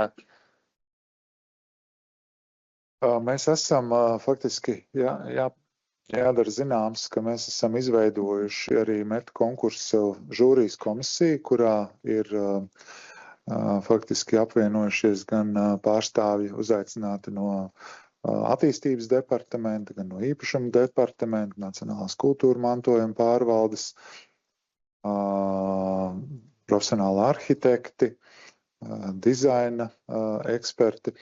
Un tas, kā mēs to redzam, kas jau arī, manuprāt, tika ieskicēts, ka meta konkurss, kuru mēs kā tirgus pārvaldītājs esam tiesīgi izsludināt, aptvert centrālu tirgus teritoriju.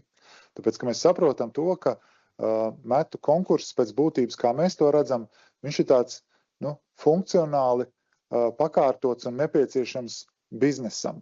Jo mēs saprotam to, ka tirgus teritorijā saglabāsies tirdzniecība, tirgus laukuma vidū visdrīzāk nevar tikt būvēts kaut kāds jauns biroja ēkas, to nosaka arī UNESCO noteikumi. Ir vesela virkne šo te kultūrvēsturiskā saglabāšanas ierobežojumi. Ja?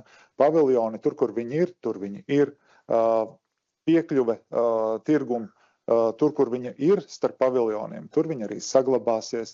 Respektīvi, tā vēsturiskā substance, viņa ir būtībā diezgan tāda statiska, un tieši šajā zonā mēs īsti neredzam iespēju, teiksim tā, investoram atnākt un, nojaukt paviljonu, nē, uzbūvēt kaut ko tur jaunu.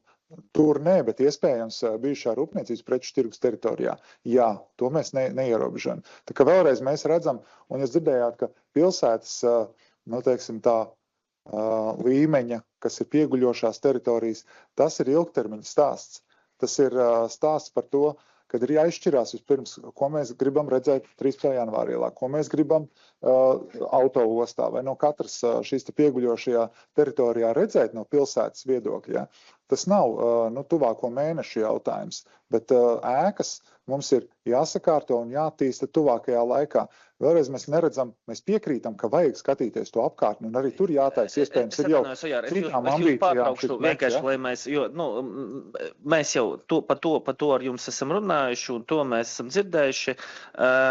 Jautājums tad precīzāks būs, kad deputātiem būs iespēja iepazīties ar meta konkursu nolikumu.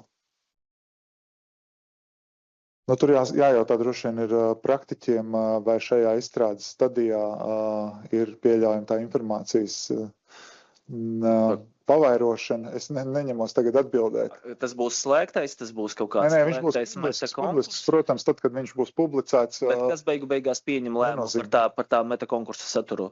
Tas ir tīri Rīgas namu valdes... Žūrijas komisija.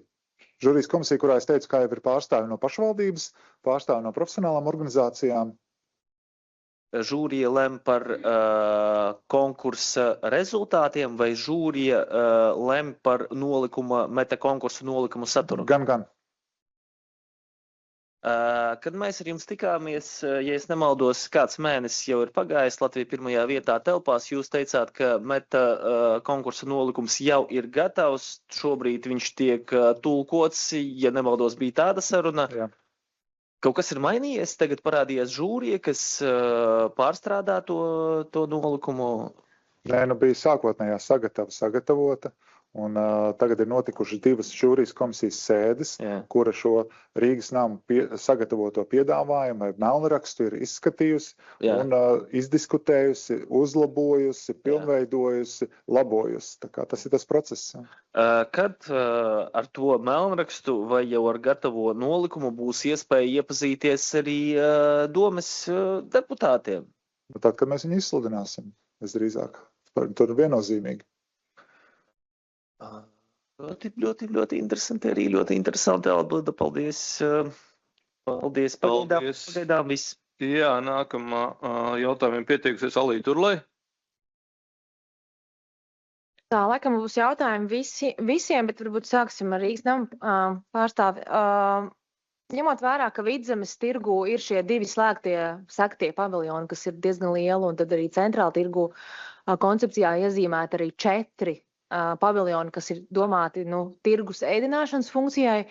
Un ņemot vērā, ka es tā pieļauju, ka jūsu resursu ziņā tas konkurē abi 2 šie attīstības projekti savā starpā, vai attīstības koncepcijā nebija kaut kāds norādes to, ka nemaz nevajag tik daudz to ēdināšanu atstāt paviljonos, bet veltīt arī vairāk citām funkcijām? Tas tāds būtu pirmais jautājums, jo man kaut kā liekas, ka mums pa daudz to sakto platību tieši ēdināšanai. Paldies. Ēdināšanai mēs esam paredzējuši atvēlēt 1 paviljonu no 5. Jā. 3 paviljoni ir pārtikas tirdzniecība, zivju paviljons, gaļas paviljons, gastronomijas paviljons, ēdināšanas paviljons un tad šis 5. lielākais jaunām funkcijām. Bet vai nav pa daudz tā? Vai mums, mēs kaut kāds zivju lielvalsts esam, tā kā mums nav it kā tik daudz nepieciešams arī ēdināšanai, varbūt visu vienās satelpinātos. Es vienkārši par to, ka mēs konkurējam vien to pašu tirgu cilvēku. Rīgā ir cilvēki tik, cik viņi ir. Es domāju, tīri vai tur nekur neparādījās kaut kāda aprēķina, cik tomēr ir vajadzīga šādas tirdzniecības platības. Mēs redzam, ka šobrīd, ja mēs saliekam esošo saturu pārtiku un ēdināšanu, tad visi 4 paviljoni pilnībā aizpildīti. Tas nozīmē, ka tā ir tā vieta, kas ir nepieciešama. Šobrīd vienkārši gaļas paviljons ir daļēji aizpildīts. Ja mēs to pārvietojam un kompakti savietojam, tad 4 paviljoni būs pilnībā aizpildīti. Tas arī ir mūsu mērķis. Bet no tāda pārvaldības principa vai šobrīd Vidzemes tirgus attīstība, arī tam nepieciešama resursi, zinot, ka viņš ir nodos arī ilgtermiņa nomā, bet kopumā viņš kā resursi nekonkurē kaut vai tie pašiem fondiem, ko vajadzētu piesaistīt tajām pašām kultūras lietām? Vai tas viss paliek uz privātā nomnieka pleciem Vidzemes tirgus gadījumā? Vidzemes tirgus gadījumā, jā, uz privātā nomnieka pleciem, jā, to viņš ir apņēmies izdarīt. Redzēt, pa tirgiem jau arī, mēs paskatāmies kaut vai vēsturiski pirms 100 gadiem tika uzbūvēts viens tirgus vienai lokācijai un otrs tirgus citā lokācijā. Un tā viņi ir eksistējuši viens otram blakus, un turpat ir Āgenskalna tirgus, tā kā, es domāju, ka tas nerada tādu ļoti sīvu konkurenci. Tomēr katrs tirgus ir ar savu kaut kādu specifiku un zināmām atšķirībām. Labi. Jūs minējāt par tiem diviem attīstības tempiem vai ātrumiem. Vai jūs redzat kaut kādu iespēju iet tajā lēnajā attīstības vai tajā pagaidu attīstības scenārijā, kurā tiek sakārtots Beņemins laukums, laukumi kā tādi, vispār publiskā ārtelpa. Mēs zinām, ka cilvēki iet tur, kur patīkami uzturēties. Līdz šim mēs neesam vērojuši tādu proaktīvu rīcību tieši tādas publiskās ārtelpas sakārtošanā. Vai jūs arī uzskatāt, ka ir jāgaida metu konkursu un tikai tad varēs kaut ko darīt? Nav tā, ka mēs arī neko nedaram. Mēs arī rīkojam tajā pašā Beņemiņa laukumā. Jau divas reizes ir notikušas lietuviešu tirgus norise. Tāpat arī mums ir, šobrīd mēs esam aktualizējuši, aktivizējuši. Faktiski mērķis ir tik tiešām biežāk organizēt šajā Beņamiņa laukumā dažādas gadskārtu pasākums, gada tirgus un notikums. Jā, līdz šim es piekrītu, tas nav bijis pietiekami. Nu, viens ir organizēt tā kā kaut kādā saguma maiņa, kaut kas tāds, kas ir skaidrs, ka īstermiņa, ilgtermiņa, bet pašā laikā arī kaut kas tāds, kas padarītu to vietu ļoti tādu sakoptāku, ņemot vērā, ka viņi tur pat stācijas priekšā. Nu, mēs tomēr gribētu skatīties uz šo visu centrāla tirgus attīstību kā tādu vienotu kopumu, un ja mēs šobrīd ietu ar, ja deputāti mums ļautu iet uz priekšu ar to nākamo soli, kas ir metu konkurss, mēs būtībā tad izsludinot ir 3 mēneši pieteikšanās, izvērtēšana. Mēs pēc 4-5 mēnešiem iegūstam jau tādu skaidru vīziju, kuru mēs varam ar pārliecību realizēt. Lai nav tā, ka mēs kaut ko tur izdaram, kaut ko tur izdaram un piekritīsiet. Ja tu ej, tad tu ej plānveidā un tas laika nogrieznis nav tik garš, lai nesagaidītu to. Bet ja mēs skatāmies uz kaut kādu nomniekiem vai ļoti ilgtermiņa nomniekiem vai investoriem tajā vietā, tad kas ir tie priekšnoteikumi, lai kaut kas tāds izpildītos? Piemēram, kas būtu nepieciešams no pilsētas puses, ņemot vērā, ka jāstāsta tas plašākais konteksts, kas jau tika pieminēts 13. janvārī, vai vispār bez šīm lietām centrāla tirgus attīstība ir iespējama? Centrāla tirgus attīstība ir iespējama, protams, bez šīm lietām, tā kā centrāla tirgus ir eksistējis un pastāvējis tajā vidē, kāds viņš šobrīd ir. Bet, protams, ka tas uzlabotu apmeklētāju plūsmu un savienojamību. Tā kā, jā, mēs esam tikušies arī ar Latvijas Investīciju attīstības aģentūru, lai apjautātos, kāds ir viņu skatījums attiecībā uz investoru piesaistes iespējām centrāla tirgumu. Un tur arī jāsaka, tas secinājums bija tāds diezgan tiešs, ka nevajadzētu arī lolot pārāk lielas cerības par to, ka atnāks investors, kurš ieguldīs tur kanāla malā 30 miljonus. Jā, tas viss ir saistīts ar biznesa lēmumiem apakšā, vai viņš spēj to atpelnīt. Un jo mazāk apgrūtinājumu investoram, jo labāk. Jā. Tā. Tā kā... Bet, runājot par investoriem, viņu ieguldījumu, teiksim, kad mēs runājam par tādām teritorijām, parasti tiek runāts par apbūves tiesībām, respektīvi, lai tos kvadrātmetrus kaut kā sameklētu un Excelī saliktu. Tur šobrīd ir diezgan liels prasības tieši no UNESCO atsevišķajā, tur paviljonu pats par sevi, bet tur citas ēkas, teiksim, tas vispār ir, ko, Kolieris par šo saka, kādam vispār investoram būtu interesi tur iet, ja tur nevar neko būvēt? Mēs šobrīd neesam uzdevuši Kolieram šādu jautājumu vai uzdevumu, jo viņam arī nevar tā vienkārši pajautājumu, vienkārši atbildēja. Viņi saka, viņiem jāiet tirgu, jāveic tā sauktais investoru crash tests, kas ir, ko viņi veica mūsu uzdevumā attiecībā uz gaisa paviljonu, aptaujājot 77 potenciālos investors.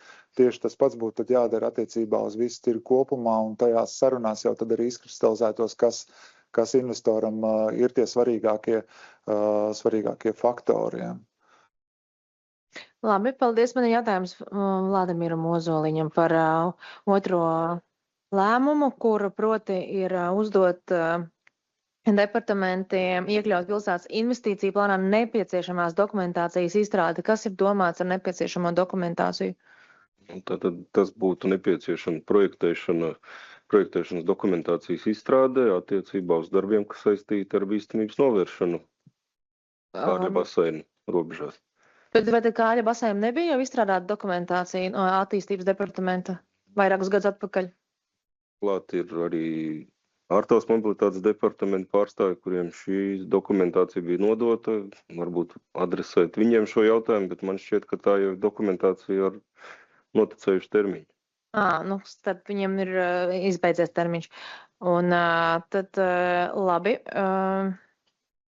Es gribēju tad Pēteram Ratas arī uzdot jautājumu par to.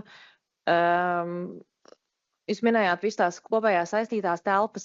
Jūsuprāt, ja mēs ejam pa soļiem ņemot vērā, ka tas vispār milzīgus līdzekļus, tad kas būtu pirmais, kas būtu jāizdara, lai šo te piekļuvi humanizētu centrāla tirgumu?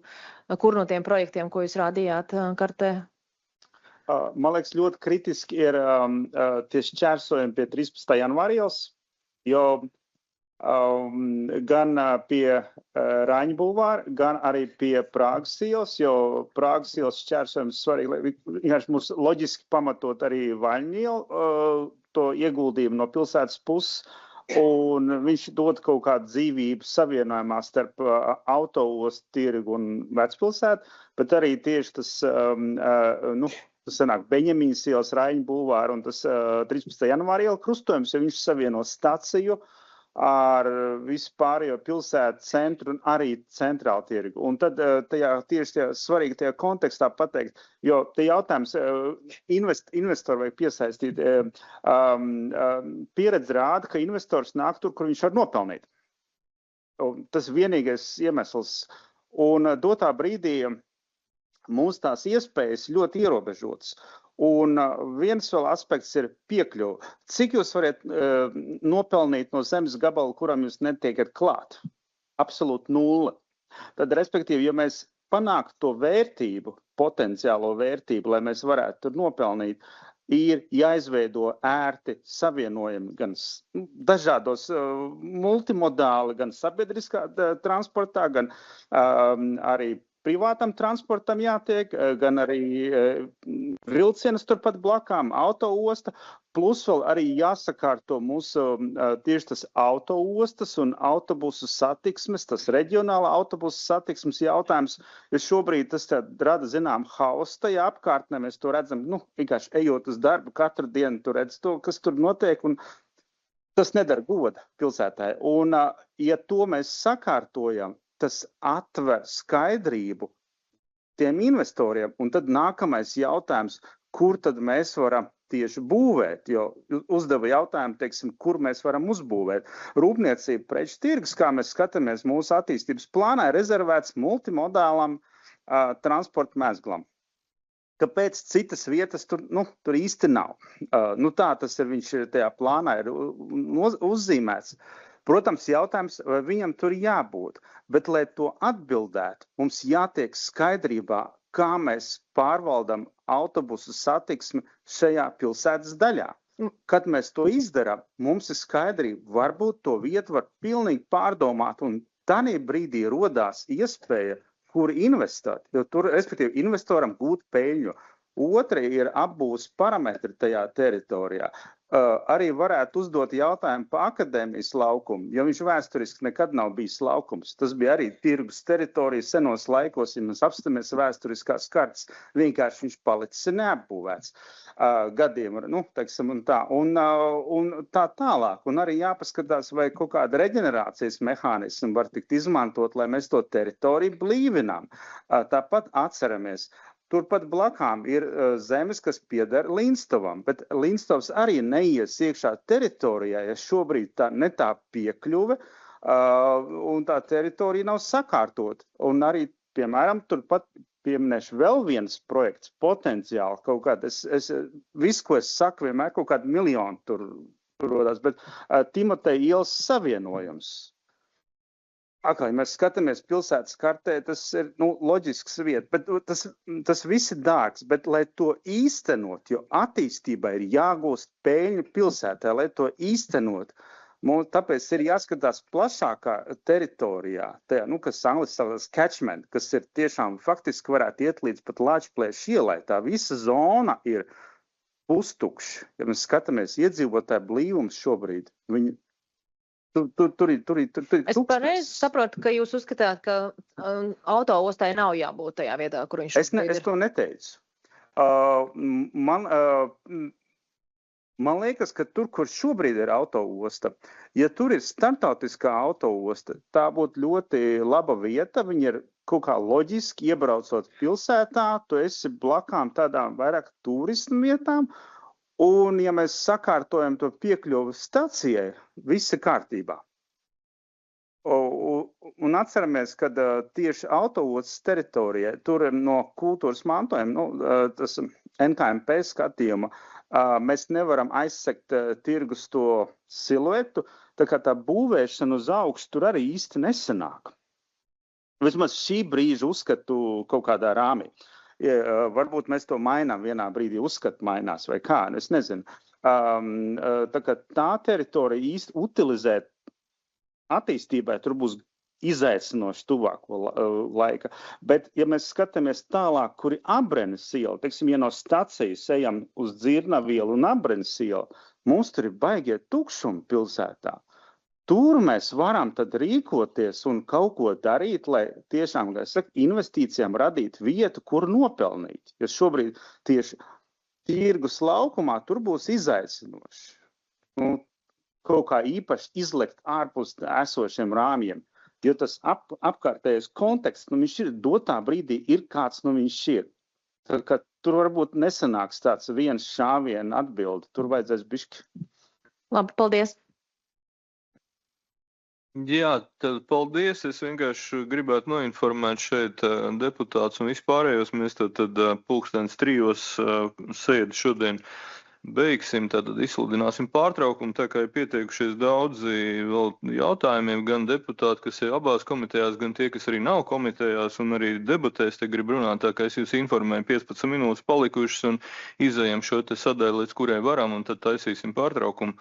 Tā kā nākamais jautājumiem pieteikusies Agnes Logina, lūdzu. Jā, paldies. Man ir viens jautājums Valker kungam. Jā, tātad mēs daudz runājam par to, par dažādām citām lietām, kas var būt tirgu, par dažādām citām funkcijām, bet tomēr tirgus pamats ir tirgus, vai ne? Un tad varbūt jūs varat ieskicēt, jo es tiešām to neesmu dzirdējusi nereiz vēl šajās prezentācijās, kas ir tas centrāla tirgus apmeklētāju pircēju profils, uz kuru jūs mērķējat? Kas ir tie cilvēki, kurus jūs gribat redzēt tirgu kā pircējus? Šis ir labs jautājums. Nav vienkārši atbildāms, teikšu godīgi. Katrā ziņā mēs plānojam, mūsu mērķis ir varbūt mainīt to pieeju, kāda tā ir bijusi līdz šim, ka mēs esam ņēmuši pretī faktiski vienu tirgotāju, kas ir gatavs bijis maksāt par tirdzniecības vietu. Un tā rezultātā tas preču sortiments un varbūt faktiski ir tāds raips kā dzeņu vēders. Jā. No vienas puses tirgu it kā piestāv, no otras puses tomēr mēs redzam, ka tā latviskā identitāte pieklabo. Un tas, manuprāt, ir viens pamats, jā, uz kuru mēs vēlamies būvēt jauno centrāla tirgus vīziju, tā ir faktiski veidot latvisku identitāti. Protams, neizslēdzot to, ka tirgu ir iespējams tirgoties arī ar cita veida produkciju, ar eksotisku produkciju un dažādu, bet jā, tas ir tas pamats pircējs. Faktiski tie ir rīdzinieki. Tie ir ārvalstu turisti, kuri tur jau šobrīd labprāt dodās un nezinu, ko viņi tur ierauga, vai nolaists paviljons, vai tādu vēsturisko šarmu. Bet katrā ziņā mēs redzam papildus pievienoto vērtību ar to ēdināšanas tieši paviljonu, kas ļautu, tātad, kā es minēju, gan jau iziet ārpus šī paviljona, veidot plašas terases, kurās ir jaunieši un ir ik viens rīdzinieks aicināts uz tirgu rezultātā. Mēs tādu nevienu baigi ļoti šķirot netaisamies un negribam. Un noteikti arī šis te gaisa paviljons, jaunās funkcijas, kas ir faktiski tad mērķa auditorija. Ja tur būs kultūra, tad tur būs ļaudis, kas vēlas baudīt kultūru. Ja tur būs sports aktīvi izklaide, tur būs vairāk tādi aktīvi rīdzinieki. Tas ir tas šobrīd tāds veidošanas, tapšanas stadijā, es teiktu, šis te jaunās tirgus veidols. Jā, skaidrs, ka šim te apmeklētājiem nevajadzētu pazust visās lielajās ambīcijās par to, kā aizpildīt šos paviljonus un ko darīt ar teritoriju. Un es sadzirdēju no jums, ka tā tad ir mērķis arī, varbūt tā mazliet pārinterpretēju, bet arī piesaistīt jaunus cilvēkus, tā saprot, bet vienkārši ļoti ātri izstāstīšu to savu pieredzi arī, kad vien nesen ejot cauri centrāla tirgumu, gribēju nopirkt zemenes, tas nebija iespējams, jo man nebija vienkārši skaidrs naudas līdzi. Tad varbūt tas ir kaut kas tāds arī, par ko jūs varat domāt vairāk, kas ir tās darbības, kas ir jāveic, lai piesaistītu arī, jaunāko paudzi, kuru nestaigā apkārt ar skaidru naudu bieži vien. Varbūt ir kaut kāds komentārs par šo. Jā, varbūt īsts komentārs. Tad izstrādājot centrāltirgus attīstības koncepciju, viens no ieteikumiem arī bija varbūt pat veidot internetu veikalu, tādu, kur var arī iepirkties tiešsaistē, zemnieku produkciju iegādāties. Tas varbūt ir tāds, varbūt kaut kas vērsts uz inovācijām mūsdienīgi. Labi, paldies. Jā, paldies. Nākamais jautājumiem pieteicies Rudolfs Brēmans, lūdzu. Labdien, es pareizi saprotu, tad vajag pagarināt uz 30 gadiem, lai varētu aizņemties naudu, ja? Tāpēc tā pagarināšana vajadzīga? Jā, par 30 gadiem, jā. Ok, labi, tas bija iesildošais jautājums. Tad izrādās mums ir tāda korupcijas novēršanas un apkarošanas birojas tāds ir. Manā rīcībā nonākusi informācija, ka viņi šobrīd veic resorisko pārbaudi Rīgas namos saistībā ar trauksmes cēlāju ziņojumu, kur citu lietu starpā, tādi punkti minēti. Tirgus koncepcijas nepiemērot nomnieku uzspiešanas, paviljonu izmantošanas, apsaimniekošana, bremzēšana, iejaukšanās ikdienas darbā, vīra uzņēmuma iesaiste dārgu, nevajadzīgu IT sistēmu attīstību, tā tālāk. Tātad Ilze Bukulti, te iet runa par Ilzi Bukulti. Vai jūs šobrīd izmeklējat kaut kādas darbības saistībā ar Ilzi Bukulti, jo te ir teikts, ka arī bija Langem jau šāds te ziņojums, bet viņš tā vietā, lai izmeklētu, te teikts, ka piesedz iespējams. Un ir pat Raienu izteicis Rīgas namu vadībai, ka tur nevajag neko izmeklēt. Tā ir taisnība? Šobrīd man nav zināms par tādām aktīvām izmeklēšanām šī saistībā. Es nezinu, par kādu iesniegumu jūs šobrīd runājat. Labi, tāds šobrīd notiek resoriskā pārbauda knābā par šīm te lietām saist. Es varu apstiprināt to, ka mēs neesam saņēmuši šādu pieprasījumu par jautājumiem, kurus jūs ilustrējat no knāba. Te plašāks konteksts ir, ka Ilzei Bukuldai dzīves biedrs ir Aigars Cerus, kurš šis te IT iepirkums CVK saistībā, skandalos, ar iejaukšanos Eiropas prokuratūru, kur to tagad cēl gaismā. Tā kā tādā sakarā tas ir, bet labi. Tas nebūs manā kompetencijā komentēt. Labi, paldies. Jā, paldies. Tātad jautājuma sadaļa ir slēgta. Šobrīd mums ir arī vēl bija deputāti, kas vēl vēlējās uzdot, bet es domāju, ka mēs šobrīd taisam šo pārtraukumu. Un tad varēsiet pēc pārtraukuma varēsim turpināt arī uzdot iespējams jautājumus, tā kā mēs atstājam atvērtu. Ja? Pārtraukums uz šobrīd nezināmu, periodu. Mēs pēc tam par sēdes atsākumu paziņosim jums atsevišķi. Paldies!